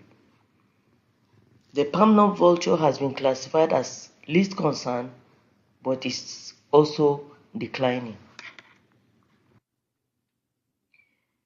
Overlaying vulture ranges with our recent observations from citizen science observations has shown severe range contractions of most, if not all, vulture species. As you can see from these maps, we can see the different ranges, and the only recent observation has been that of the hooded vulture, which is very, very worrying. This indeed is really worrying. It's so sad to say that Nigeria is now possibly an extinct range for most vulture species, because even the hooded vulture that should be found all over the country, as can be seen from our citizen science data, the number and the range of the hooded vulture is also reducing, which is very, very depressing indeed. Using land cover, climate, and human population density, we try to predict the distribution of hooded vulture from our database, which is shown on this map. If we highlight on specific species, the Rupel's griffon vulture, classified as critically endangered by the IUCN, in our records, only 5 sightings from 2015 to 2025, and the last record was in May 2021. The white-headed vulture, also classified as critically endangered, only 3 records within our database, with the last one recorded in September 2021. No recent records in most key areas. The Egyptian vulture, which is classified as endangered, has been recorded twice, and the last sighting was in May 2021. The hooded vulture has been classified as critically endangered, and within our database, we have about 199 records, mainly within southern part of Nigeria. This population has been declining sharply within northern Nigeria. Within the north, there is very low encounter rate of the hooded vulture. The lappet-faced vulture has been classified as endangered by the IUCN Red List. No records at all during any atlas outing. It is presumed that this species is locally extinct. The white-backed vulture, which is classified as critically endangered, the only most recent record and the only record within our database is one individual, which was killed in March this year, 2021, within the northeastern part of the country. And this raises a serious concern. These are photos of the single individual killed on the 16th of March in Yobe State, northeast Nigeria. And this species has not been seen for over a decade now, before these incidents.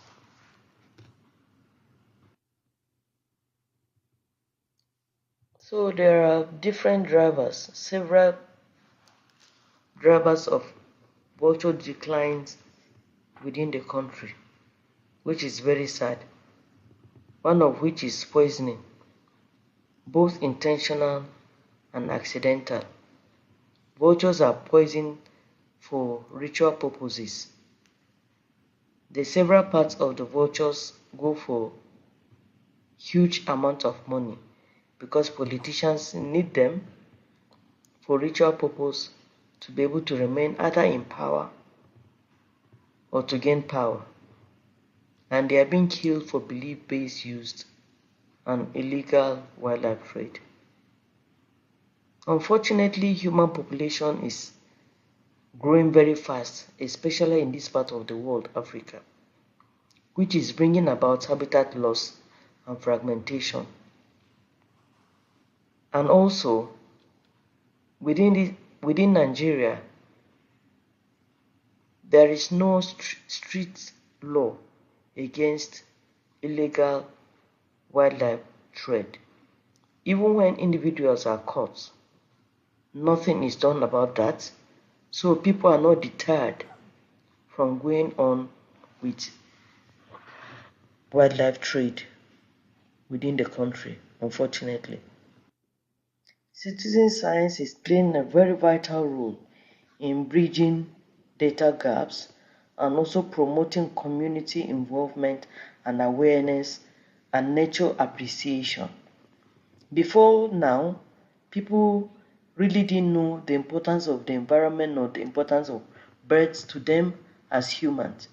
Now, most people around the country are aware and appreciate birds and nature, and this will go a long way in supporting the long-term planning, conservation monitoring, and protection in the country. One of the efforts we are putting as an institute is to establish vulture restaurants within the reserve to see the possibility of drawing back into the reserve the presence of vultures, which we used to sight around during the early part of the establishment of the institute. There is a need to strengthen legal protections and law enforcement, and also to promote vulture-friendly beliefs and awareness, create awareness among communities where vultures are found and all over the country. And also there's a need to support data collection through citizen science, and also coordinated efforts across regions and sectors are very, very vital if we want to save the remaining species of vultures within the country. There is a need to train and mobilize persons for intensive countrywide surveys of vultures, and this requires huge amount of funds. And also there will be need for equipment for such persons that will go out, because with our citizen science project, there are few people with equipment for the work and many interested persons. I want to sincerely acknowledge all citizen scientists that have contributed data which we use to gain insight into the status of vultures within the country. I appreciate the Mr. Leventis for the photos, for all the fundings we get, for the work we do in this part of the world, all our funders, and every equipment we have received from individuals and organizations. We are very, very appreciative of this. Our final talk for this session will be Torha Tal, who will be speaking on behalf of the Ornithological Society of the Middle East on the Batumi raptor count, migration counts and research and conservation in the East African Eurasian flyway. Torha. Thank you very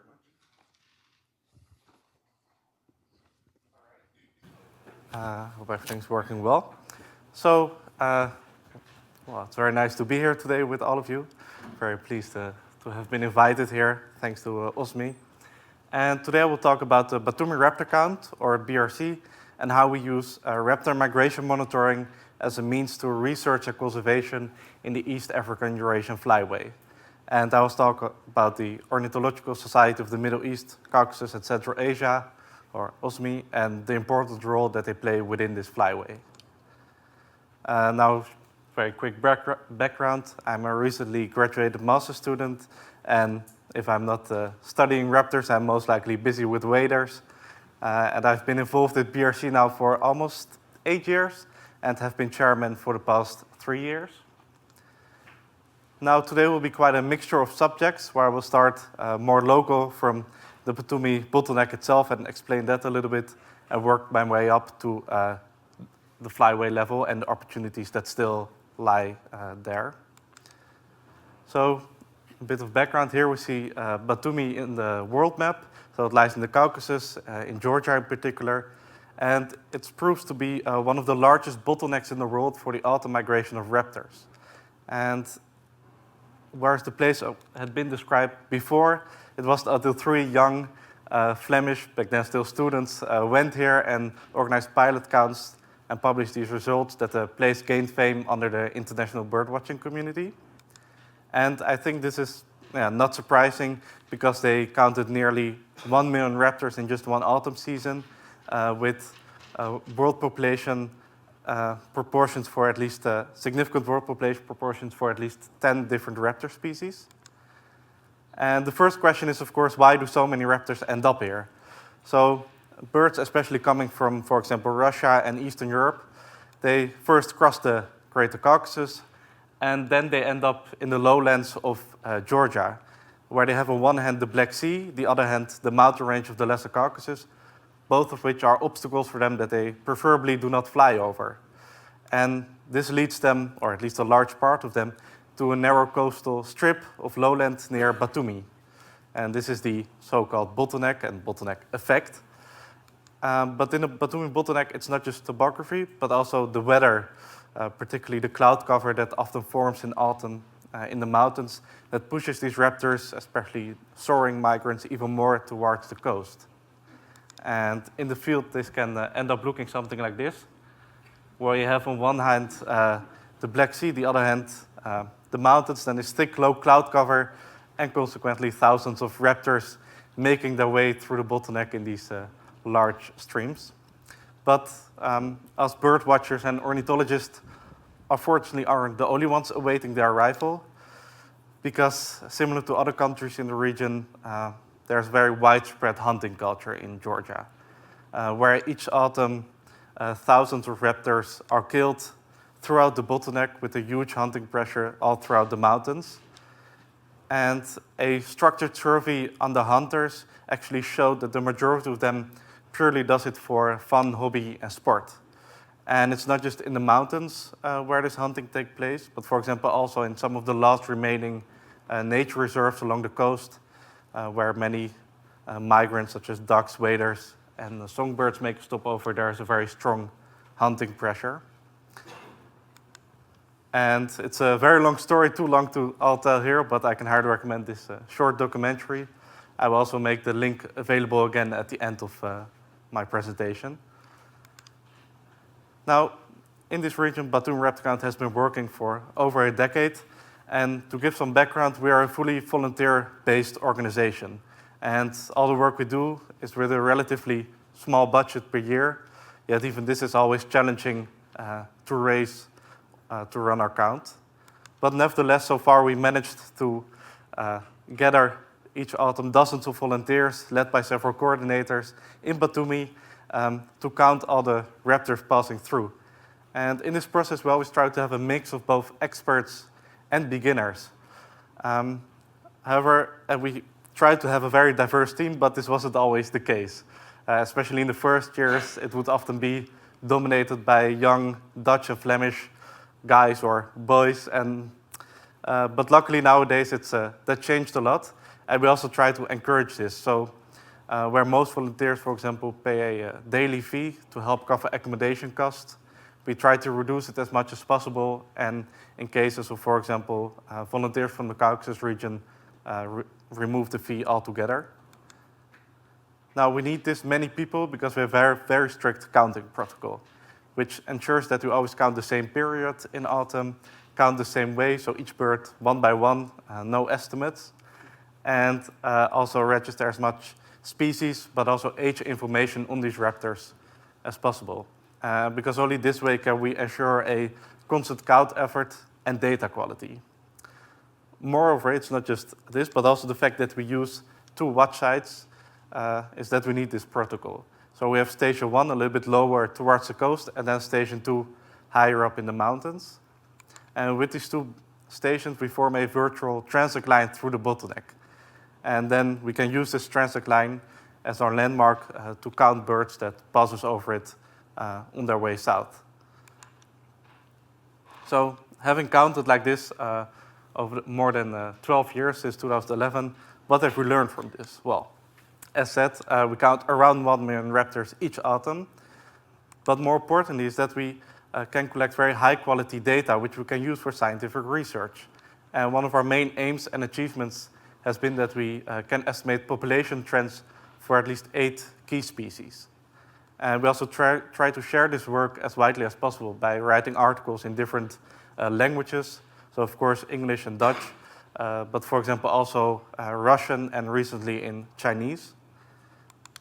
And in the past years we also conducted the first spring migration counts, because so far we've always focused on autumn. And these results and comparison with autumn will soon be published as well. But today I stick to the autumn migration, and these are the 8 most important and abundant species in the bottleneck. And I will highlight 2 of these later on. But we count a wide variety of other species as well. So, for example, several eagle species, but also non-raptors, such as turtle doves, white and black storks, and rollers. And to have some structure within this counting, we divided these species into primary species, those for which we aim to collect population trend estimates, but also secondary species. So those we need to identify, for example, anyway to distinguish from the primary species, or because they are just in general easy to count and easy to identify, such as black storks. And in total, we've recorded over the years 38 different raptor species flying through the bottleneck. And many of these you can see in just one season. Now, as said, I will highlight some of these. So the most abundant one is the honey buzzard, of which we count around 500,000 each autumn. And how significant this number is shown by the fact that the number of adults that we counted already exceeded most of the world population estimates that were available. So this shows how important migration counts can be, but also how important it is to take this age information into account, especially in honey buzzards, because juveniles are often inexperienced and can behave very differently from non-juveniles. And in honey buzzards, we see this, for example, in the fact that juveniles tend to make much less use of bottlenecks, probably because they understand the concept not as good as the non-juveniles. So we count way fewer juveniles than what you would expect based on the number of adults.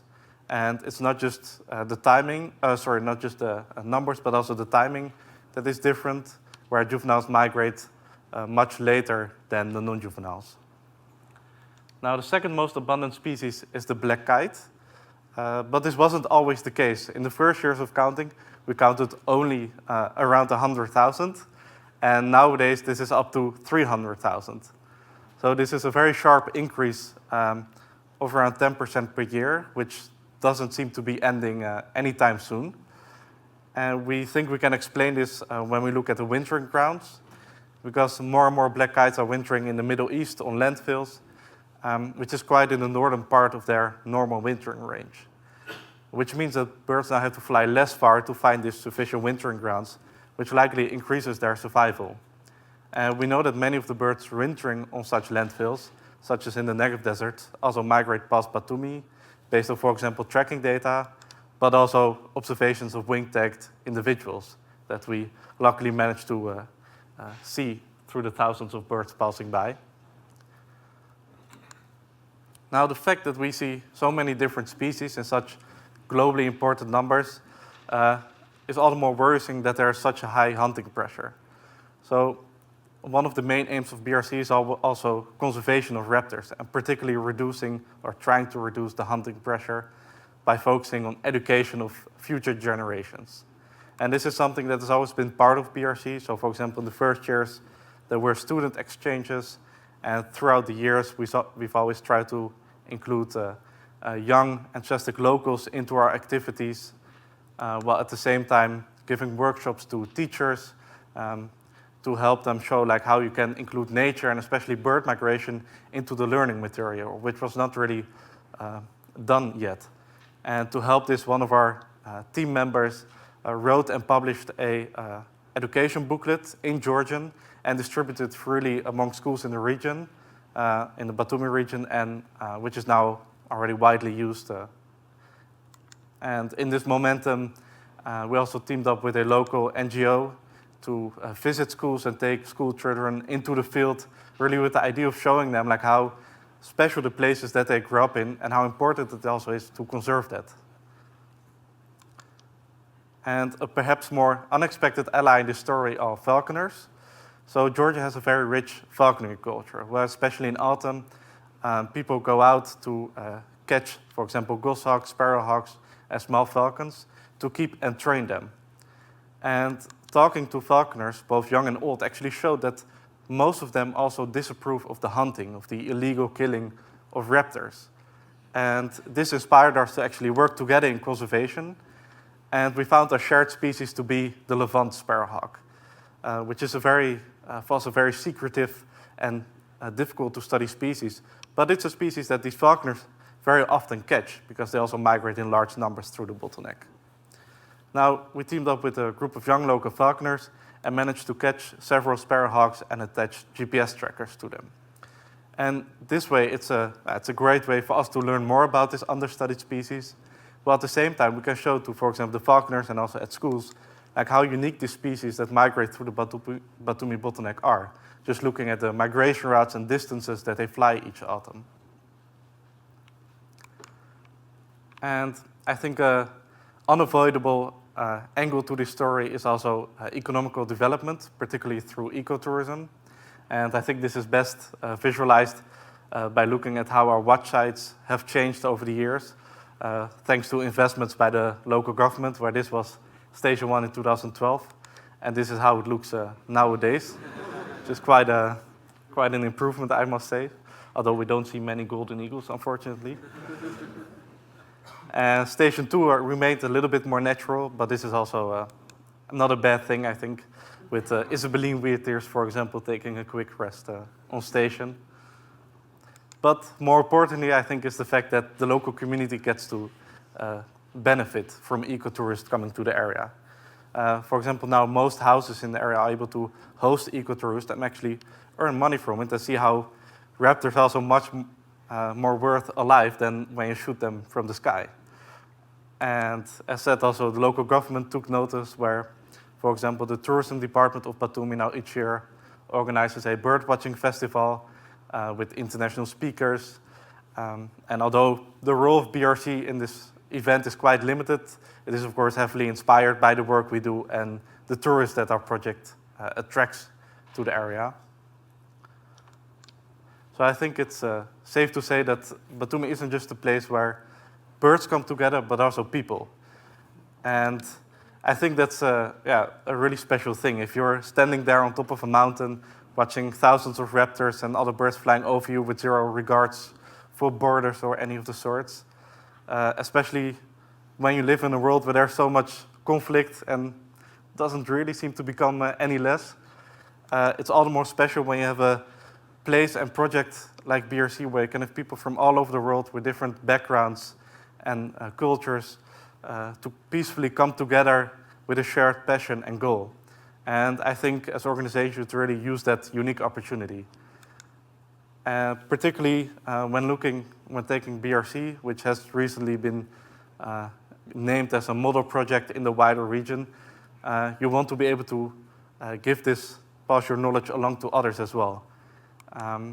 And this becomes even more relevant when looking at the region where we work in, the broader flyway, where there's been an increase in migration monitoring initiatives at very new places, such as Iran, but also at well-known places that have been given new life, so to say, such as the Bosporus in Turkey. And in this process, BRCs often ask for help and support. But we want to help. However, we're also limited in our time and resources that we can invest in this. So to be able to contribute in a more structured and sustainable way, we started a collaboration with OSMI and funded by OSMI to start a traineeship program.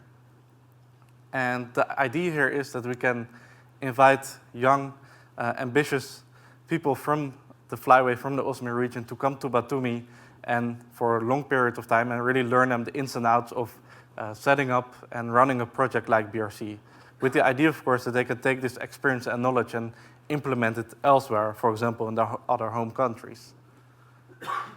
And we started this program last year with the first 2 trainees, and were able to welcome 3 new trainees this year.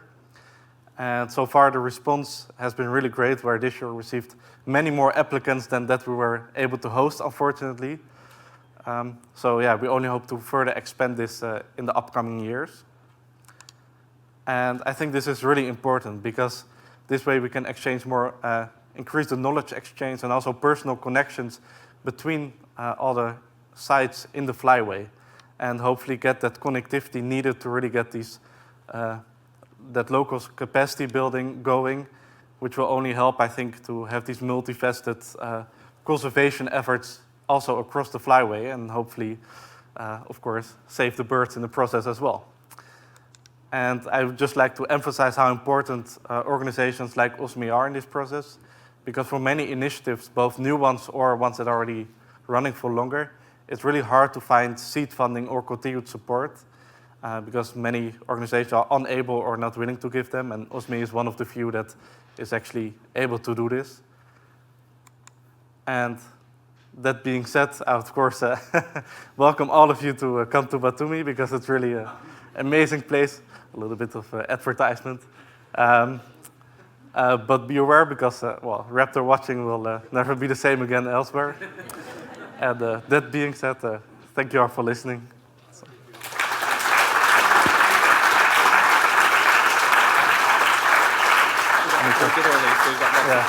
Yeah, good. Great, thank you so much. Tohar, we've got lots of time for questions, so raise your hands, please.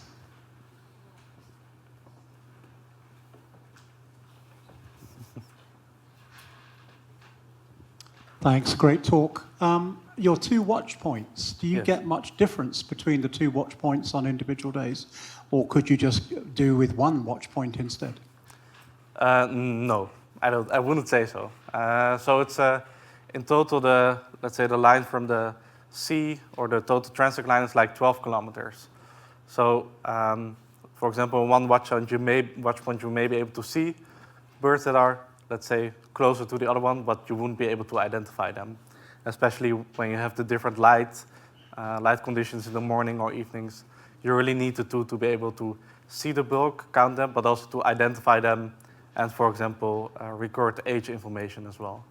So 1 would not be sufficient, I would say. You can't add them together, but presumably you can take So half we of one do and- add them. We have a very, I didn't put it in here because there's also a presentation on its own, but within our protocol so we also communicate between the stations, because there's an overlap zone, of course, in the middle. We communicate who counts which birds, and also afterwards have a double count script, so basically an algorithm that compares observations from the 2 watch sites and removes those that may have been seen by both or counted by both sides. So I guess you say, can you see these birds? And they say, we can't see anything, so you definitely count those. Exactly, especially with the cloud cover that we often get. It's one station may be in the clouds and actually see nothing, and the other one may see everything. So that's... Great, thank you very much. Any other questions? Yes, down here in the middle. Hello, I was just wondering how long your tracking devices last for. Well, it's depends which one, but it's not so much the matter of the tracking devices, I would say, but more of the birds that lose connection at some point. So it's hard to say. Some we tracked for a very short time, after which we don't know whether the bird died or it stopped transmitting, and some connected for much longer, and then it can also happen that you don't receive any data for several months, which happened with one, and then suddenly it comes into self-service area again, and then it transmits all the data. So I cannot say put a precise number on it. Sorry. Thank you. But if you are interested, I can check later for you to, if you want to know. There in the back. In the front.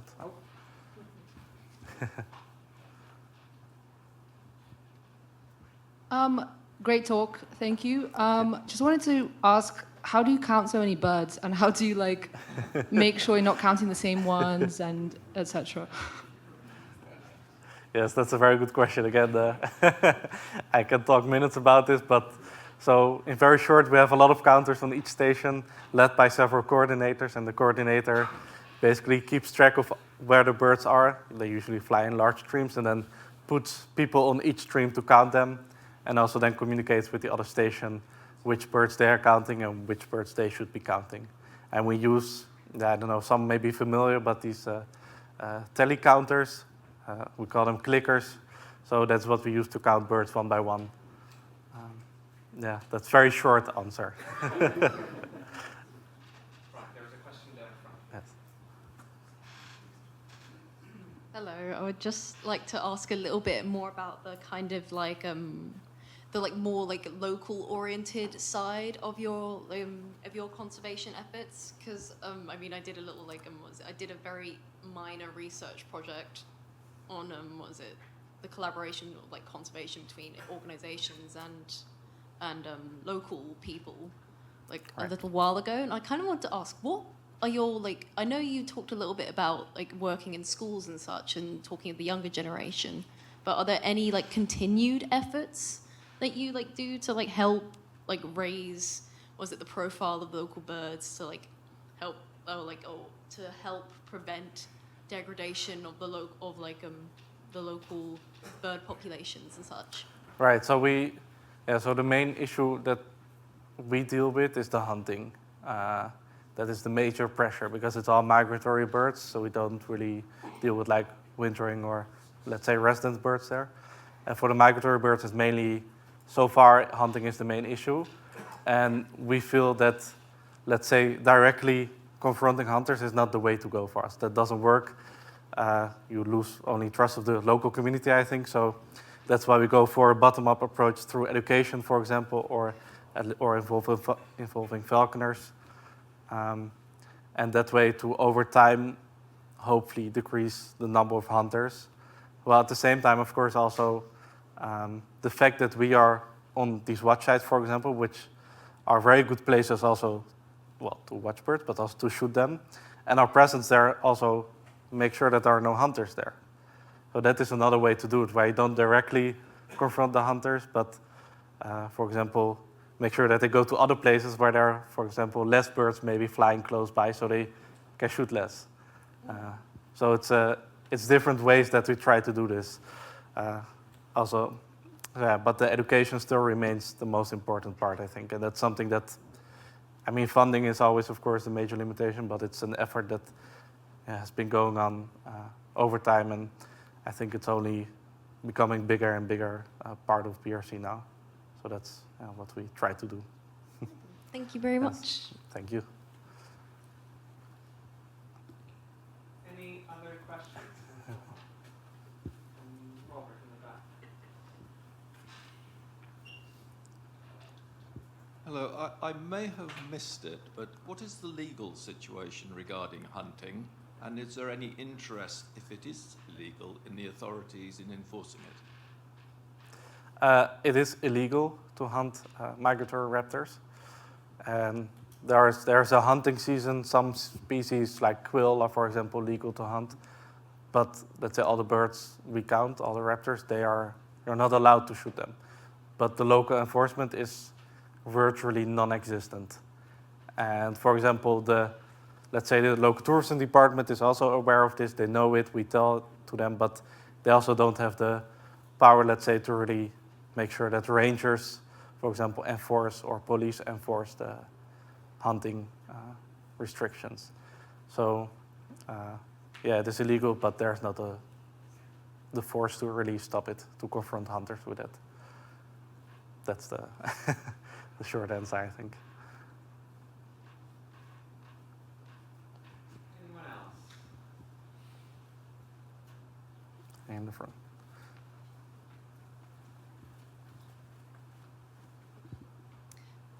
Thank you. That was a really interesting talk. Just a brief question. You touched on the areas of conflict.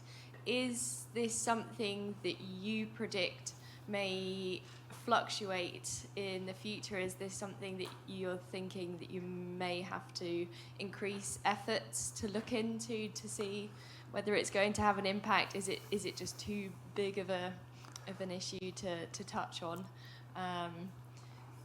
Yeah, because I know that you said hunting is primarily an I mean, issue. let's say it's. I think this is quite a complicated topic. In a way, like directly for us as an organization, it has effects because, especially in the region where we work, Caucasus, Middle East, the political situation is a nightmare. So it's like getting people, for example, from more regional, local countries is hard sometimes to get them with visas, etc., to get them to Batumi. And in terms of threats for the birds, yes, it may have effects as well. It's not something we directly see results from, or at least where in the Batumi bottleneck itself. But I think it's well known, for example, that like in countries like Syria or Iraq, where there's a lot of conflict, there's also then even less, let's say, interest from a government that may be there to, for example, tackle hunting that takes place there, or capturing of falcons, which is for a lot of people in conflict area a very profitable source of income. So I think for birds there can definitely be effects, but within our work area itself, the Batumi bottleneck, not so far, not yet at least. Okay, thank you.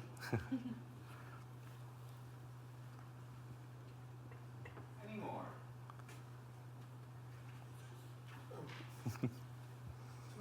Do any of the raptors,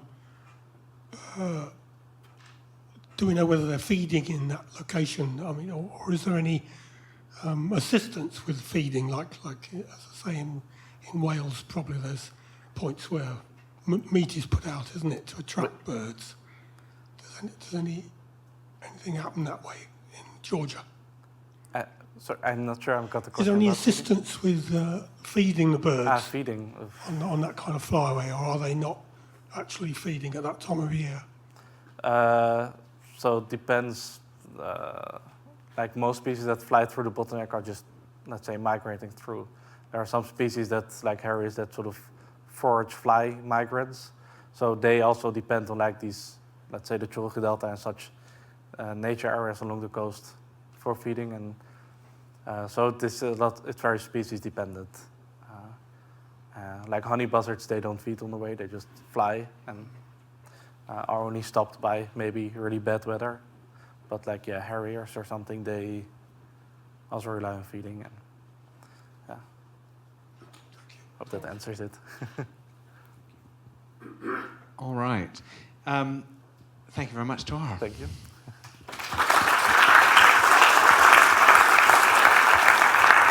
So I'm Jo Cooper. I'm one of the bird group curators. And up first, it's my we're welcoming Stuart Butchert, who's the chief scientist at BirdLife International. Now, for those of you who aren't already aware of the resource of BirdLife's online data zone, which is amazing, super rich, highly recommend it. And it's great to have Stuart here today to share how that kind of huge data banks and the perspectives that his work is bringing to how we understand birds and in the modern world. Thank you. Thanks very much. Thanks for the chance to be here today. I'm going to talk about the state of the world's birds. I'm going to draw heavily on the most recent edition of our report by the same name that we produce periodically. And I should warn you that the first part of my talk is a little bit depressing, but given the theme of today, I promise I will end on a more positive note and show you how birds give us reasons for hope. So why should we care about what birds tell us about the state of nature? Well, birds are excellent biodiversity indicators, acting as barometers for wider environmental health. And this is for a number of reasons. Firstly, they are widely distributed, found in all countries and most habitats. They are, their distribution, their behavior, their ecology are much better known than for most other groups of organisms. They're mobile and responsive to environmental change, so their population trends tend to mirror those of many other groups. And because they're generally straightforward to detect and identify and count, they're easier to monitor than for many other groups of wildlife. And lastly, because they're so popular and engaging, there is an army of bird watchers around the world, up to 45 million birders in the US, up to 40,000 in Brazil, just to give a couple of examples. And increasingly, bird watchers are sharing their observations with citizen science platforms like, for example, eBird. In June this year, eBird passed the mind-boggling milestone of 2 billion records now in that database. So what do birds and the wealth of data on them tell us about the state of biodiversity? Well, the news isn't great. Numerous data sets show that around the world, from Costa Rica to East Africa, Japan to Australia, the trends are largely negative. For example, in India, analysis of eBird data shows declines of 50 to 60% over the last couple of decades for most guilds. And as we heard earlier, almost 3 billion individual birds have been lost from North America since 1970. The EU has lost 600 million in an area since 1980, in an area 5 times smaller. And overall, 60% of the world's birds are estimated to have declining populations. Only 5% are increasing.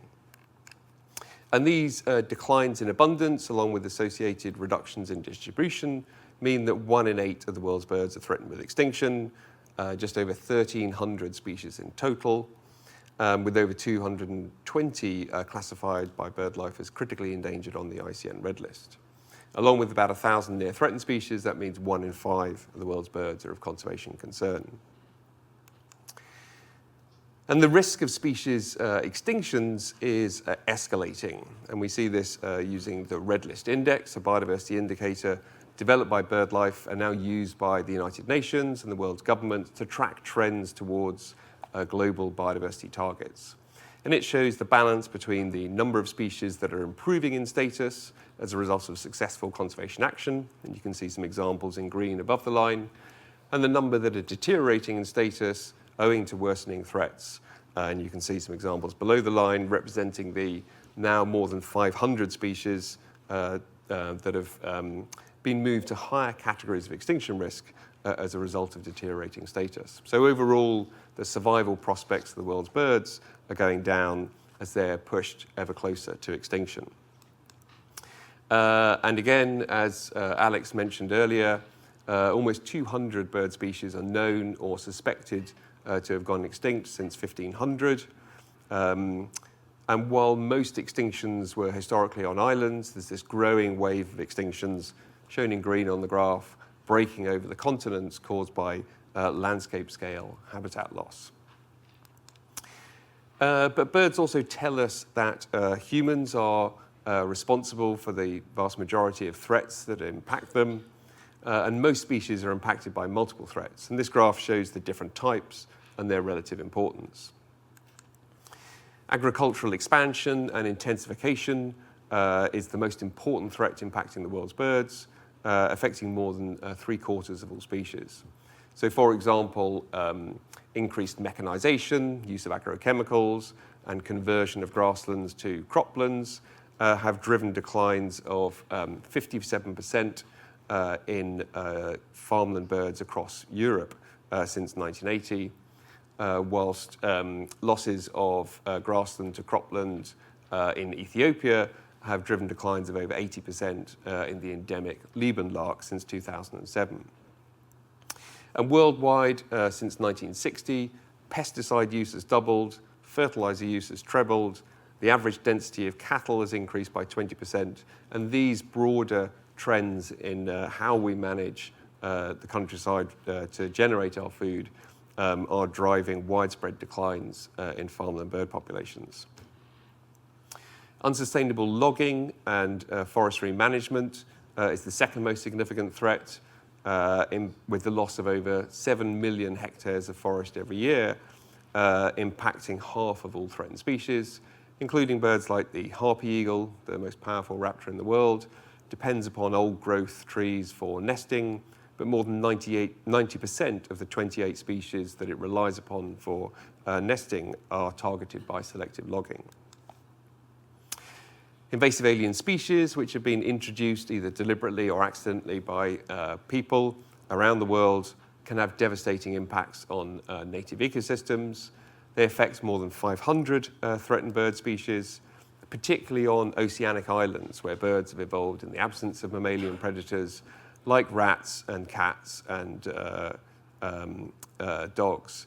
And these species are, among other invasives, are known to have been responsible for more than half of all bird extinctions since 1500. Unsustainable hunting and trapping threatens a third of all threatened bird species, from poisoning of vultures in West Africa for use of the heads and other body parts for belief-based use, as we heard from Talatu earlier, to illegally killing birds for food and sport in Europe and the Middle East, again, as we heard earlier from Batumi. And in the Mediterranean region, up to 36 million individual birds are illegally killed or taken each year, with countries and places like Italy, Cyprus, Egypt, and Syria having particularly high numbers, with species like quail, shown here, and blackcap, having more than 1 million individual birds that are illegally killed or taken each year. Elsewhere in the world, capture of birds for the cage bird trade is the primary threat. BirdLife was involved in a study published a few years ago that estimated up to 84 million songbirds are held in captivity on the island of Java in Indonesia. And staggeringly, that's more than the entire number of birds left in the wild on the island. And then climate change is already having devastating impacts on the world's birds and is projected to only become more of a threat. And so, for example, mountain species like the golden bowerbird in Australia's wet tropics are being forced to move to higher elevations with climate change, leading to declines in populations and even extirpations as the area of suitable climate for them shrinks higher up the mountains. And in the US, 97% of species are estimated to be impacted by 2 or more climate-related threats, like sea level rise or spring drought, by the end of the century. And these climate change threats are already having impacts in the Mojave Desert of southwest US. A recent study showed that almost half of all bird species have been lost since 1900 because of declines in precipitation. But despite these and other threats like fisheries, energy infrastructure, wildfire, birds also point the way to the solutions that are needed and being put in place across the planet. And they provide us with reasons for hope, showing that species can be saved and nature can recover. The most important action for the majority of threatened bird species is to identify, protect, safeguard, and effectively manage the important places for their conservation at the site scale, at the local scale. We call these important bird and biodiversity areas, and over 13,500 have been identified to date. And these are increasingly being used to inform the designation of protected areas. So, for example, in 2021, the North Atlantic Current and Evlenov Sea Basin Marine Protected Area was designated. It's a bit of a mouthful. This is a protected area the size of Texas or France in the middle of the North Atlantic. It is used by 5 million seabirds of 21 species, including things like Atlantic puffin or Arctic tern, BirdLife's emblem. It's also really important for cetaceans, for sharks, for turtles, for mesopelagic fish. And this site was identified and delineated through analysis of seabird tracking data by my colleagues in the science team at BirdLife. It's the first marine protected area to have been designated based on seabird data.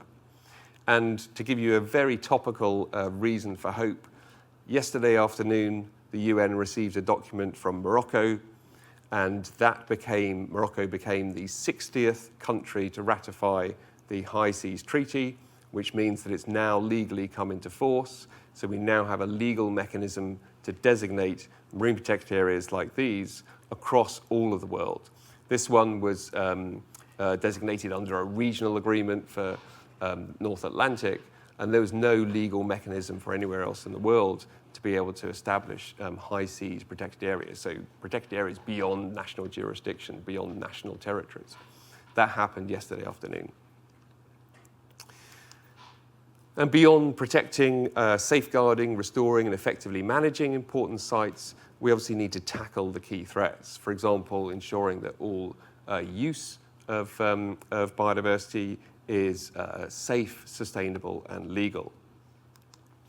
BirdLife Cyprus has been taking action that has successfully reduced illegal trapping and killing of birds, of migrant songbirds on the island by 84% since 2002. So formerly, hundreds of thousands of songbirds like this blackcap were illegally killed, trapped on migration as they passed through Cyprus, to be sold on the black market for use in the traditional dish of ambelopoulia, it's called. But active covert surveillance by BirdLife Cyprus has enabled on-the-ground action by enforcement officials, and that's resulted in one of the most successful campaigns to tackle illegal poaching anywhere in the world. And on islands from the Pacific to the Atlantic, BirdLife partners and many other organizations and agencies have eradicated a range of invasive alien species. Over 1,000 successful eradications of invasive mammals have happened on over 800 islands worldwide, enabling the recovery of species like little penguin and black-vented shearwater. While on the world's oceans, implementation of measures to prevent seabird bycatch, like these bird scaring lines that again were referred to earlier, have successfully reduced this threat. So for example, as Becky mentioned, bycatch in the Namibian hake longline fishery has been reduced by 98% following the adoption of the requirement to employ mitigation measures like those bird scaring lines, which are put on the back of longline fishing vessels and help to prevent the albatrosses and other seabirds from accessing the hooks that then can catch them and kill them. Similarly, bycatch by trawlers in South Africa has been reduced by over 90%. And BirdLife is also working with companies directly to try to help them to reduce their impacts on nature. We've developed what's called the Integrated Biodiversity Assessment Tool, working with a number of other partners to deliver tailored services to companies based on data from the Red List, those assessments of extinction risk for all the world's species, on the important sites, the important bird and biodiversity areas and key biodiversity areas, and the world's protected areas. Providing these to companies, consultancies, banks, financial institutions, investors, to help them understand the actual or potential impacts of business operations on biodiversity. IBAT now has more than 30,000 users who've screened more than 500,000 locations for their biodiversity risks.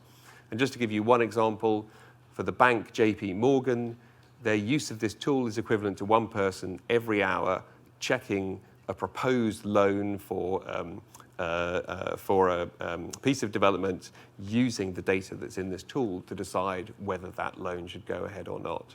And billions of dollars of development finance are now screened using this tool to try and ensure that development happens in a more nature-friendly way. We've also recently launched a specific tool for the renewable energy sector, supporting on and offshore wind farms, photovoltaic solar facilities, and the associated power line infrastructure that's needed to be placed in locations that minimize risks to biodiversity. So the Avian Sensitivity Tool for Energy Planning, as it's called, allows you to do national or regional scale strategic planning of where renewable energy should be sited, as well as site scale screening.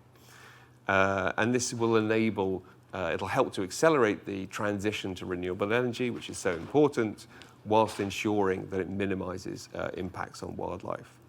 And companies and governments are increasingly use this to decide where they should authorize, for example, wind farms to be built, trying to minimize the risks that all those amazing raptors migrating through Batumi then don't go and get clobbered by a wind farm 100 miles down the coast or further south. But some species need targeted recovery efforts, such as the gyps vultures of South Asia. These species declined by more than 95% as a result of incidental poisoning by the veterinary drug diclofenac. But captive breeding and release, combined with banning of the drug and the establishment of what are called vulture safe zones, have now enabled the stabilization of the population trends and are starting to support recovery.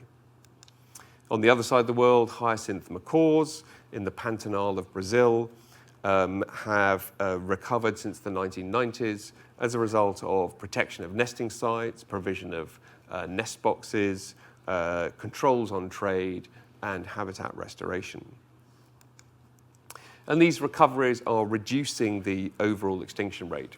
So work we published a few years ago estimated that between 21 and 32 bird species would have gone extinct without the conservation actions that they've received since 1993, the year that the Convention on Biological Diversity came into force.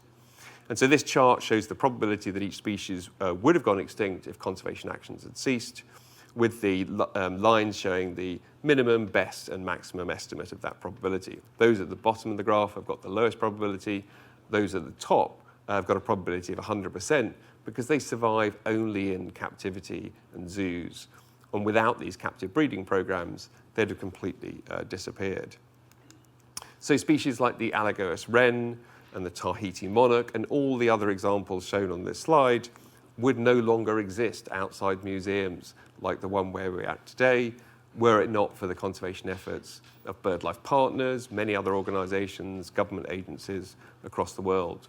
And overall, the extinction rate for birds would have been 2 to 3 times higher in recent decades without conservation.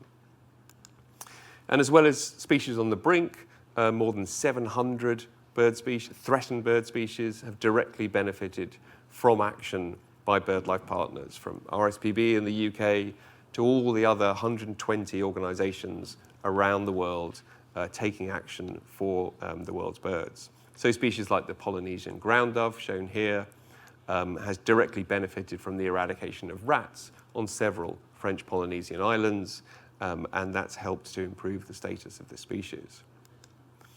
While over 450 important bird and biodiversity areas have been formally designated as protected areas since 2013, when the last BirdLife strategy commenced, through the advocacy efforts of BirdLife partners. So, for example, the Mar Chiquita Lagoon in Argentina is the largest saline wetland in South America. This covers an area of 8,000 kilometers squared. It's 825 times bigger than RSPB Minsmere that Becky referred to, or about 1,500 RSPB Titchwells if Norfolk is your currency. This supports 500,000 migratory waterbirds like these Andean flamingos, and it was formally designated as the Anzanusa National Park in July 2022 after years of advocacy by Aves Argentina, the BirdLife partner in Argentina. So I hope that helps to show how birds have inspired action that is preventing extinctions, reducing the extinction rate, helping ecosystems to recover and promoting sustainability, showing that conservation works provided we have sufficient resources and political support. And so despite the desperate state of nature, the litany of threats impacting it, birds provide us with a source of optimism for a better future, as Becky so eloquently described this morning in her opening presentation.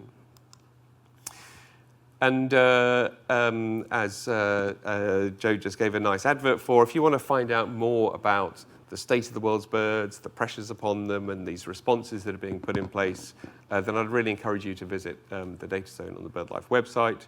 It's got information on all 11,000 bird species, all 13,000 important sites for their conservation. And you can also download the latest version of our State of the World's Birds report. So finally, I'd like to thank our many supporters and donors. Some of you are in the room here. We rely on you to be able to carry out all the amazing work that I've described. I particularly like to thank the Argevi Jensen Charity Foundation, whose support enabled us to produce our last State of the World's Birds report, all the photographers whose images I've used, and everyone who contributes to bird conservation in one way or another, including all of you for coming in here and listening to me today. Thanks very much.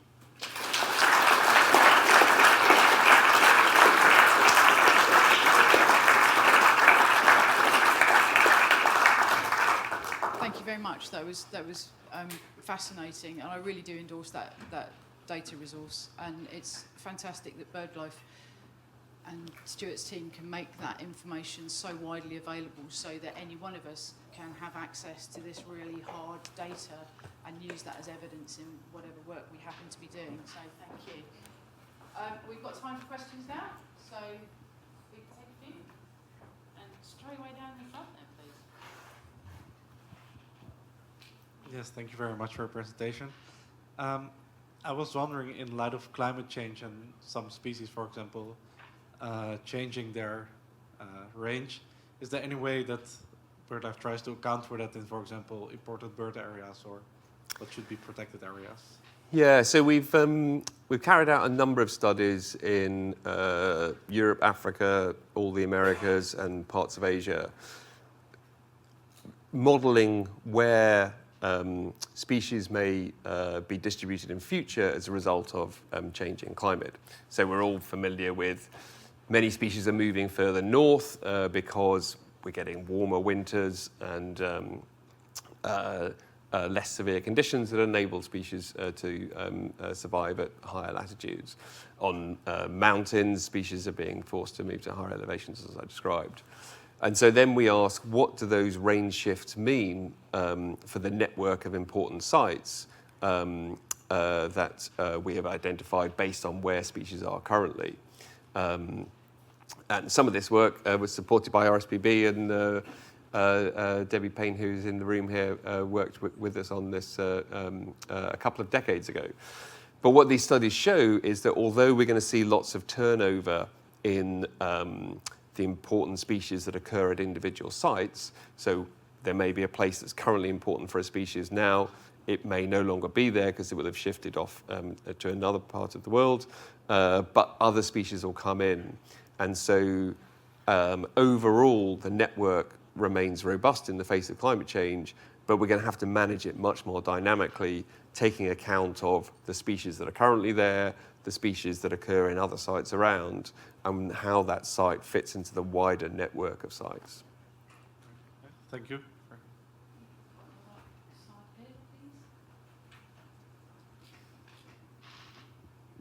Throughout the day today, we've seen a number of different data collection techniques, and it seems like, to a large degree, the data that you rely on for your vital work is still collected by volunteers manually counting birds, which is great fun, but there probably aren't enough volunteers and they can't be everywhere. I'm just wondering, with the emergence of new technologies like drone-assisted monitoring and artificial intelligence, advanced imaging technologies, etc. Is this something that is being successfully used to improve the footprint of your data collection and the data quality globally? Yeah, so there's lots of exciting work and emerging technologies which are completely changing the way that we work and massively increasing our ability to understand the state of the planet in much closer to real time. Before I started at BirdLife, they used to have a Monday morning mail meeting where everyone would get the postage they'd received out and tell people about, well, I've had a letter from our guy in Indonesia, and he tells us that we're worried about forest loss in Sumatra. The world has just changed so much now. Now we've got almost real-time satellite imagery, algorithms running that can fire off alerts, and you can get a alert on your text alert on your mobile phone telling you that a 30-meter squared patch of forest, a couple of trees have been chopped down on the other side of the national park where you work or something, or there's a fire happening. You can send out rangers to go and deal with that particular threat. And we're using the power of AI and the huge data sets that are available to much better understand the threats that are emerging, the impacts that they're having, and help us to target the solutions.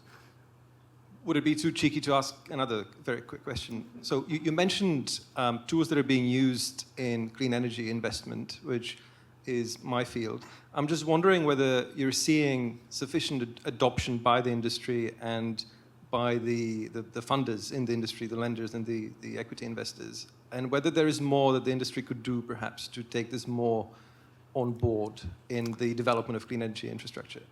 So interestingly, quite a lot of our recent work has been funded by the development banks. So for example, Asian Development Bank are currently funding us to extend that tool to Bangladesh, the Philippines, Indonesia and Cambodia, because they want to see their investments obviously supporting sustainable development in these countries, but without negative environmental impacts. So the lenders are driving this. There's definitely more that the companies can do. We've had a relationship with Iberdrola, one of the biggest renewable energy companies in the world, and it's been disappointing, shall we say, where we entered into that relationship where we had a mismatch of expectations, and we've been unimpressed at their appetite for actually doing stuff about this problem rather than simply greenwashing. I hope you don't work for Iberdrola. If you do, I'm going to nobble you afterwards. Many of my friends do, but We can talk afterwards. I think we'll need to move on. We've got a burning question. We've got time for one more. It was the same question about the application of AI. Oh, okay. In which case, I think we'll say thank you so much. Thank you.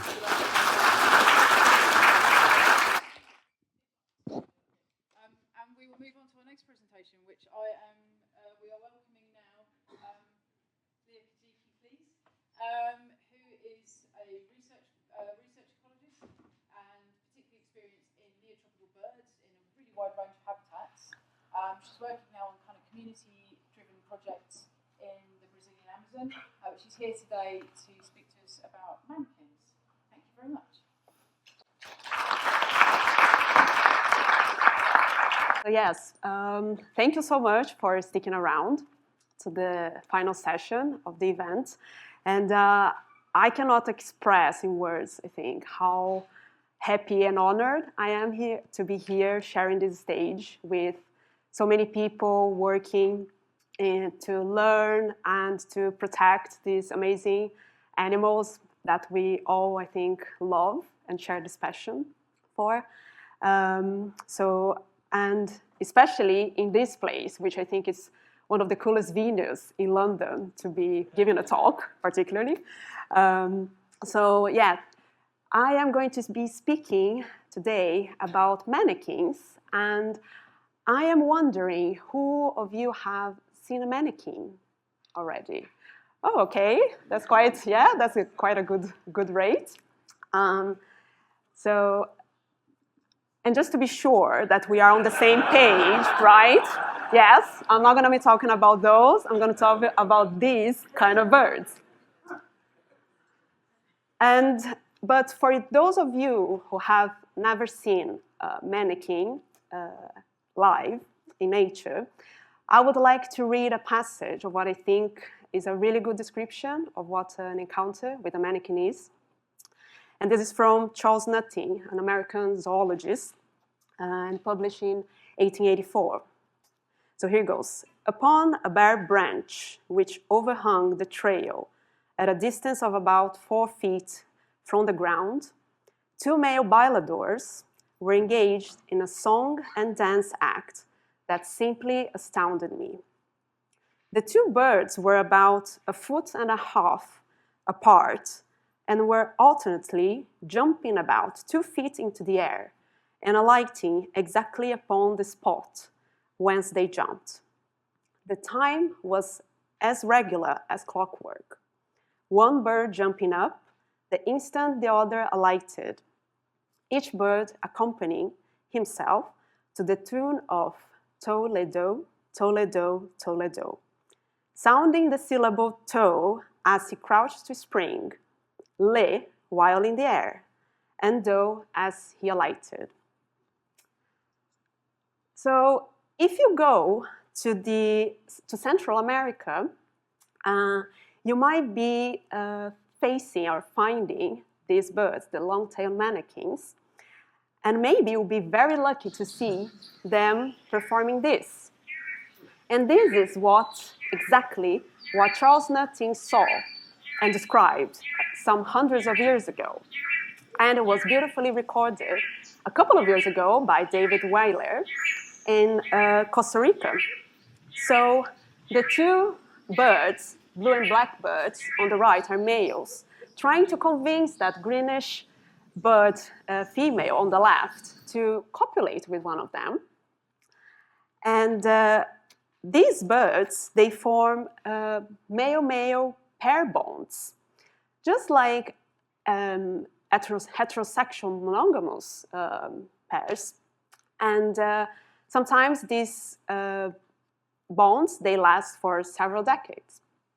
And so these birds what they are doing here is something like participating in a strictly come dancing competition, but with a much highly valued prize in evolutionary terms, which is copulations and passing their genes. So, as I said, these male-male pair bonds, they can last for several decades, and they are usually formed among pairs or trios, but the swallow-tailed manakin took it to another level, and up to 7 males may gather in a court, in a stage, to convince those females to copulate with them. And so this species in particular reached a level of complexity in coordinated movement that is not found in other species in the family. So be prepared. This can be a bit overwhelming for first-time viewers.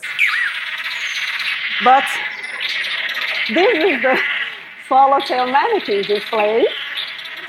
And yes, so the display, I don't know if you noticed, but it started with 3 birds and quickly ended up with 5 birds in this very frantic courtship display.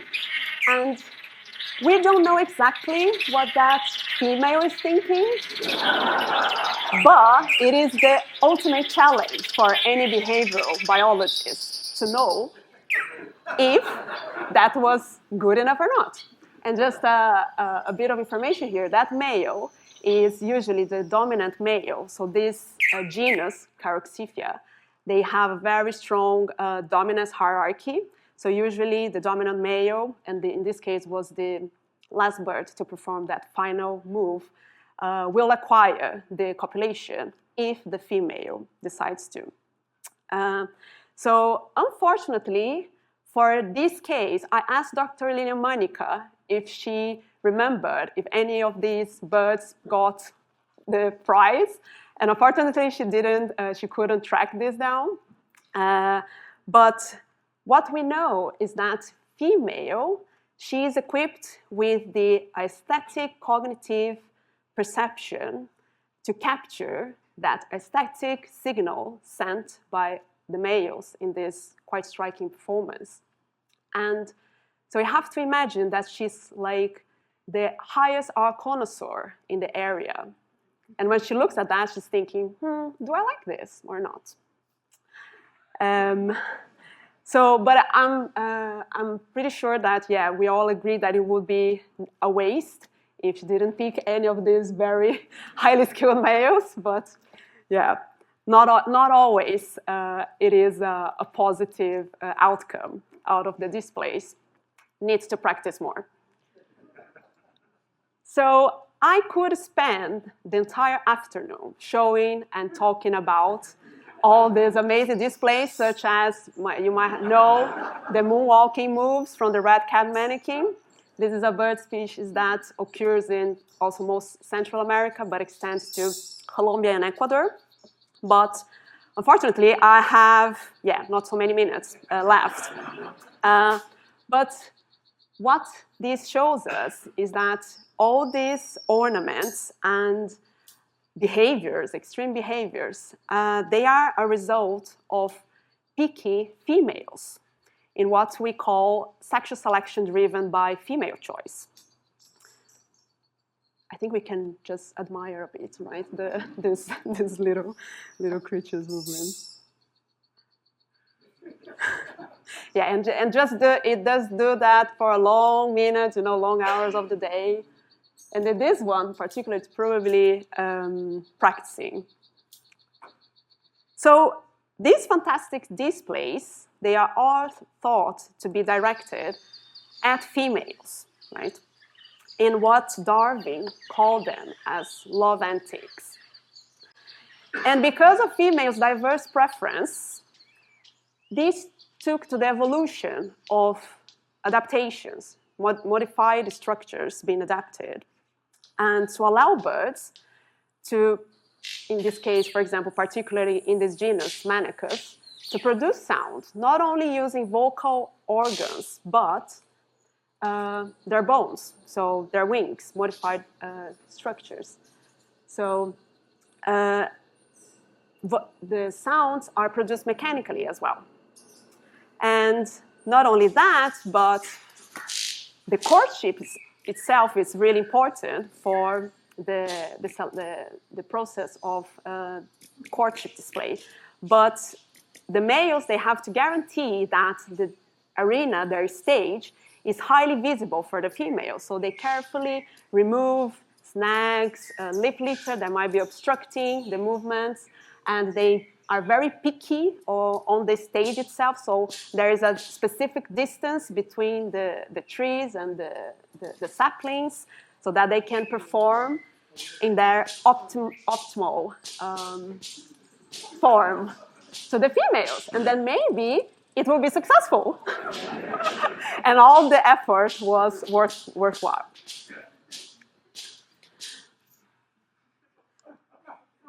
So similar to the Manicus genus, in the early 2000s, Kim Bostwick in Cornell University, she found out that this sound that we're going to hear, this sound, this violin-like sound, is actually also mechanical. And it's a result of the fast stridulation of modified wing feathers. But it was only possible for us to know that due to technology, so high-speed cameras recording the clubwing Manicus display. And so these all are examples of how sexual selection pushed the boundaries for these birds and came up with modified structures that allowed them to explore a whole new world of sounds. And the same researcher, and Bostwick, found out over 10 years ago, that not only the bones, so these modified structures, she went to analyze the anatomy, the skeleton of these bones. And she found out that the ulna, which is here you can see, is the bones in humans would be analogous to the forearm. So here represented in red. So these bones are solid in this species. And not only that, they are 3.5 times larger than the same ulna in other similar sized like birds. So it is incredible because thanks to club-winged manakin females selecting this trait, not only males but females have to bear the cost of having solid bones, which, of course, most birds have hollow bones, right, to allow them to fly. So they have to pay this this fitness cost for males to be able to perform this courtship display. And females, they don't need this structure, right? But they still have to adapt, and they also acquire this structure. So this is a really good example of how natural and sexual selection, they can be opposing forces, but still driving the evolution of behaviors like this. But you must be wondering, well, so why not all birds do fun and crazy things like that? And basically, I'm going to try to sum up in one slide the reasons, but basically it has to do with their mating system and ultimately as well to the way that resources, important resources, are distributed in nature. So just a small, short theory. We have, in general, two main mating systems, monogamous and polygamous mating systems. And polygamous mating systems, polygyny, they can be polygynous or polyandrous. So I'm going to start with monogamous. Monogamous species, such as the Atlantic puffbird, the resources are usually patchily distributed. So the burrows, they are in specific places, and other resources like food, they can be monopolizable. So this is the perfect condition for the establishment and defense of territories and the formation of social pairs, which then are very important for this mating system in particular. So, for example, in this kind of mating system, biparental care, it's nearly, it's a rule for this to occur in these animals. But in polygamous mating systems, the resources, they are widely distributed and very difficult to be monopolizable. So in the case of polygyny, for example, in which males, they seek multiple copulations with different females, they are usually non-territorial, and the parental care is only conducted by the female. Now, in polyandrous mating systems is the reverse. So females, who are usually much more ornamented, they are usually also bigger, more aggressive, and towards other females. In this case, the males are the sole responsible for parental care, from building nests to rearing the young.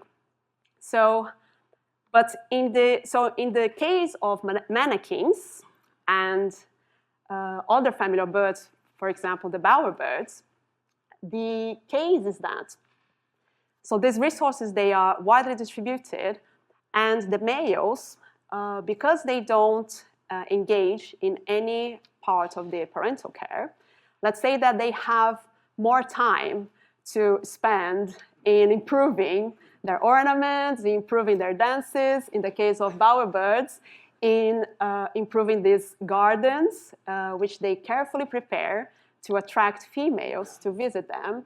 And in this specific example, the satin bowerbird, it has a preference for blue items, and it can be any sort of blue item, from blue, I don't know if you can see it, but there are several blue caps of plastic bottles as well. So it uses that to display for the female and then maybe convince her to copulate with them. But not all birds in this family dance. And in this, the greenish mannequin, for example, that was recently discovered.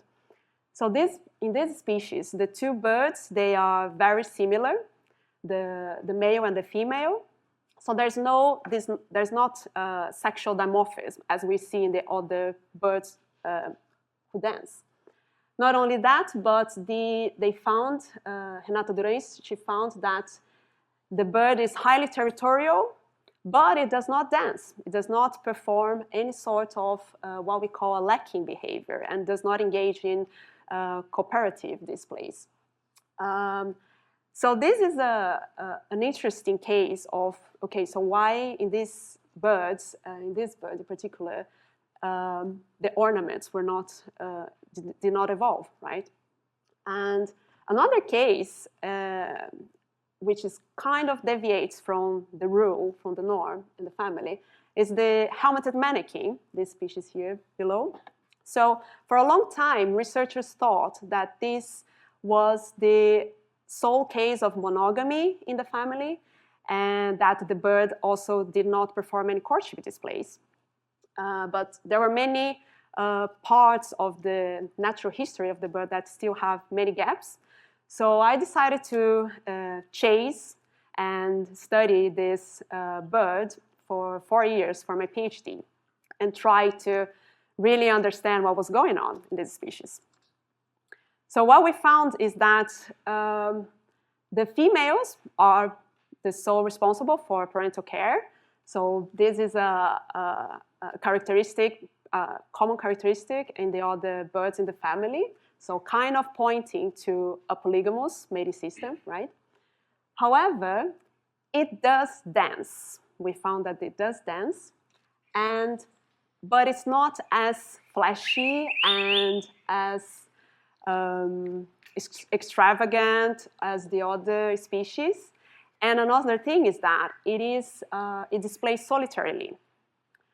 So here we can see that it might have been difficult for researchers in the past if they didn't follow the bird for a long time to say that these postures that seem just like the bird is standing there, but these are stereotypical elements of dance that also appears in other bird dances in the family.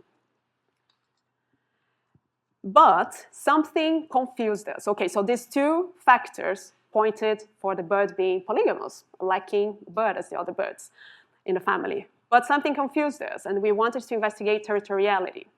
So what we saw is that when we conducted territorial defense experiments, so that bird there is a taxidermy decoy that we would present with the playback of a male. So we did that, repeated along what we thought would be the territory and in different distances from the center of the territory. And what we found out is that the birds, the males, they would have a more aggressive, or it would be frequently more aggressive towards the center of its territory. So this kind of pointed out, okay, it's territorial, it's defending a territory, which is a characteristic common in monogamous species. So we went out to try to see the nesting patterns. So this is the field site, and the colorful shapes there are different territories of males.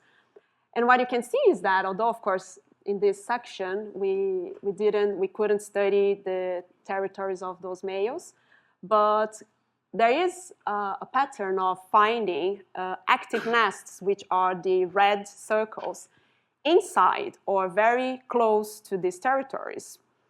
So again, this was confusing us because this is another characteristic of monogamous species in which the individual will defend a territory because it's resourceful, it has nesting sites, it has food.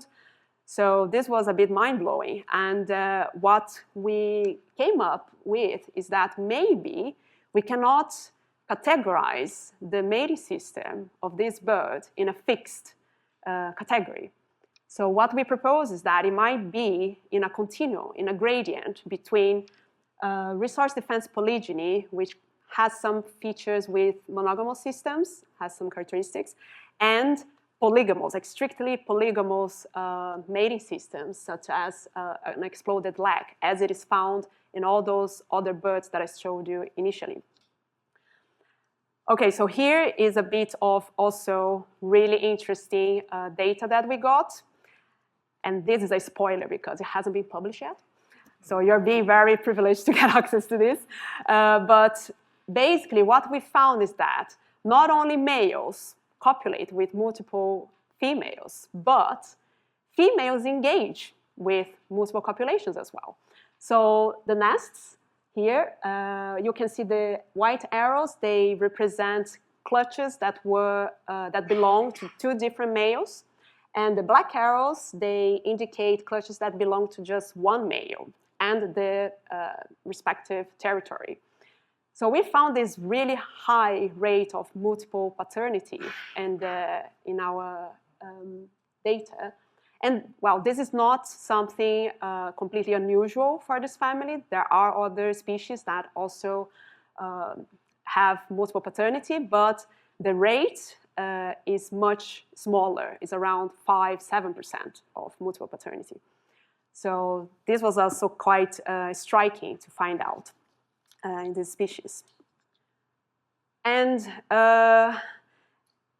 then I would like to share with you some other bit of interesting factor of why we decided to study this species and why it may have confused the researchers initially. So the helmet manakin is one of the few manakin species that do not inhabit lush, humid forests in the Amazon and big, large areas of continuous primary forest. So the helmet manakin is endemic to the gallery forests in the Cerrado biome, which is a region that covers most of Brazil. It's the second largest biome in Brazil. And the gallery forests are these narrow strips of humid forests that follow rivers that cut across this savanna vegetation. So as you can see here in the satellite image, the dark areas are the gallery forest and the rest is natural savanna, natural matrix.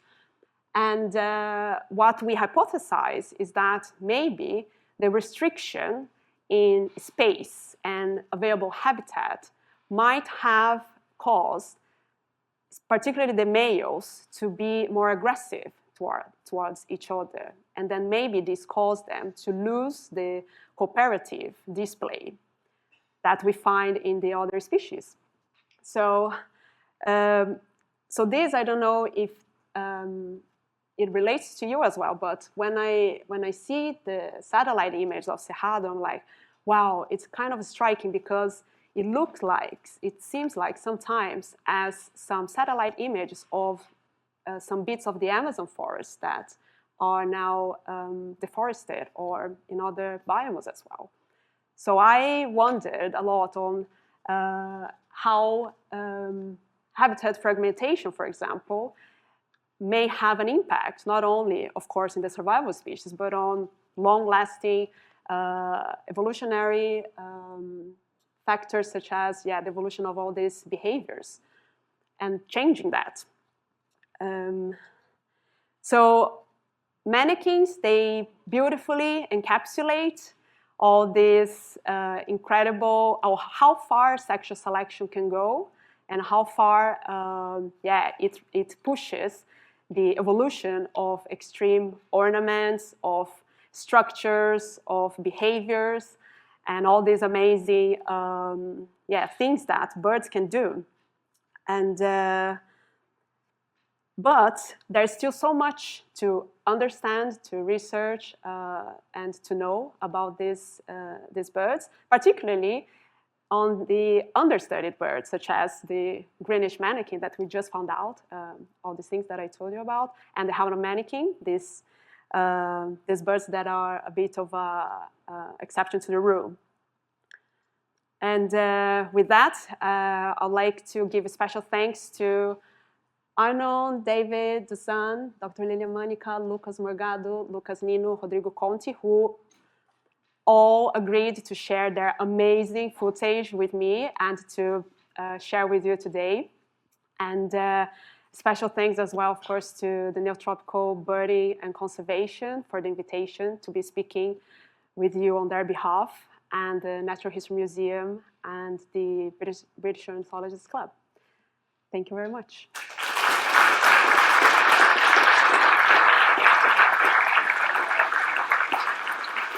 Thank you. Thank you so much. I think you've given us a really amazing reminder of why we all find birds continually fascinating. And if we didn't see Magnikins already, now we want to.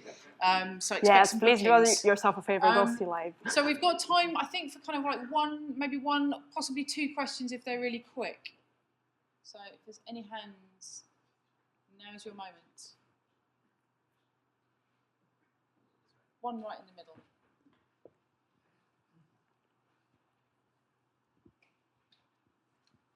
Hi, that was really great. Thank you so much. I just wanted to ask, in the study where you put the decoy mannequin, you were saying about how you were moving closer to the center of the territory. I just wanted to know how you determined the center of the territory. Was it by like observation, or did you do something else? Yeah, so this was tricky because initially we didn't even know if it was a territory, right? We assumed because of the behavior. We would see the birds patrolling the area, and it was an area of about 25 meters, maybe, meters square. And so it was kind of difficult to know exactly the boundaries and what would be the center. But we did like an analysis using minimum convex polygon. It's a technique. And that's how we kind of set the center of the territory. Yeah, we were doing a similar thing in South Africa for the Cape Clapper lark, and we found it really tricky to determine the size of the territory, the center of it, and so we were just wondering. I think the best option would be to just like track the bird continuously, but I would just chase it and get the GPS coordinates every time I saw the perch, and then map it afterwards. Yeah, thank you. Thank you. Right, I think we're going to move on. Thank you so much for that. Thank you.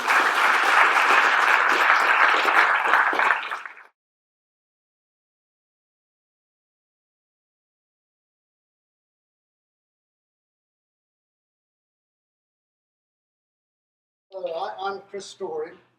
I'm the chair of the British Ornithologists Club. And on behalf of the 10 organisations we've had here today, I'd like to bring the afternoon to an end by thanking you all, first of all, for being here. It's very nice to see you, and we're delighted. We're also delighted to be here in the Flet again, in association with the museum, and we owe them a great debt of gratitude for their help in enabling today's Avian Odyssey, and for Dr. Gurr's welcoming speech. It's been an outstanding and challenging day, and I think we can be left in no doubt about the wonders of the avian world and also the many complex issues. So I'm committing a crime. I know Douglas will go at me. I should be holding it like this. It's been an outstanding and challenging day, and I think we can be left in no doubt about the wonders of the avian world and also the many complex issues that threaten the environment. And for these insights, we are indebted to,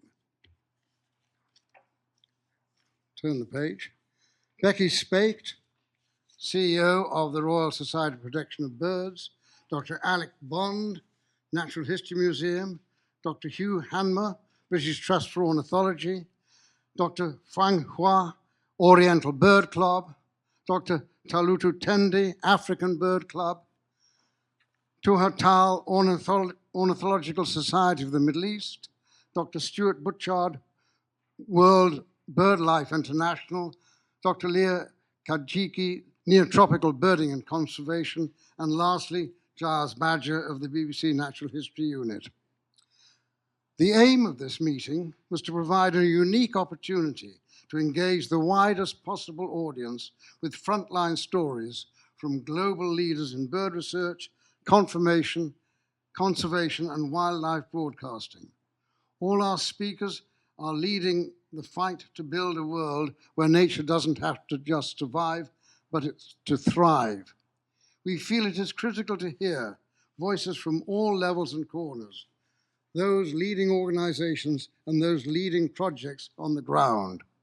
We wanted to give them the opportunity for untold stories to be heard, for short talks reflecting on the current conservation and research topics from around the world. We've been beguiled and challenged with compelling facts and stunning images, and once again, many thanks indeed.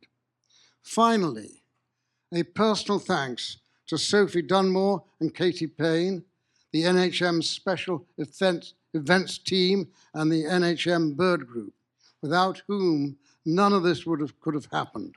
And finally, to Douglas Russell for bringing all this about with such creative persistence and good humor. Thank you all.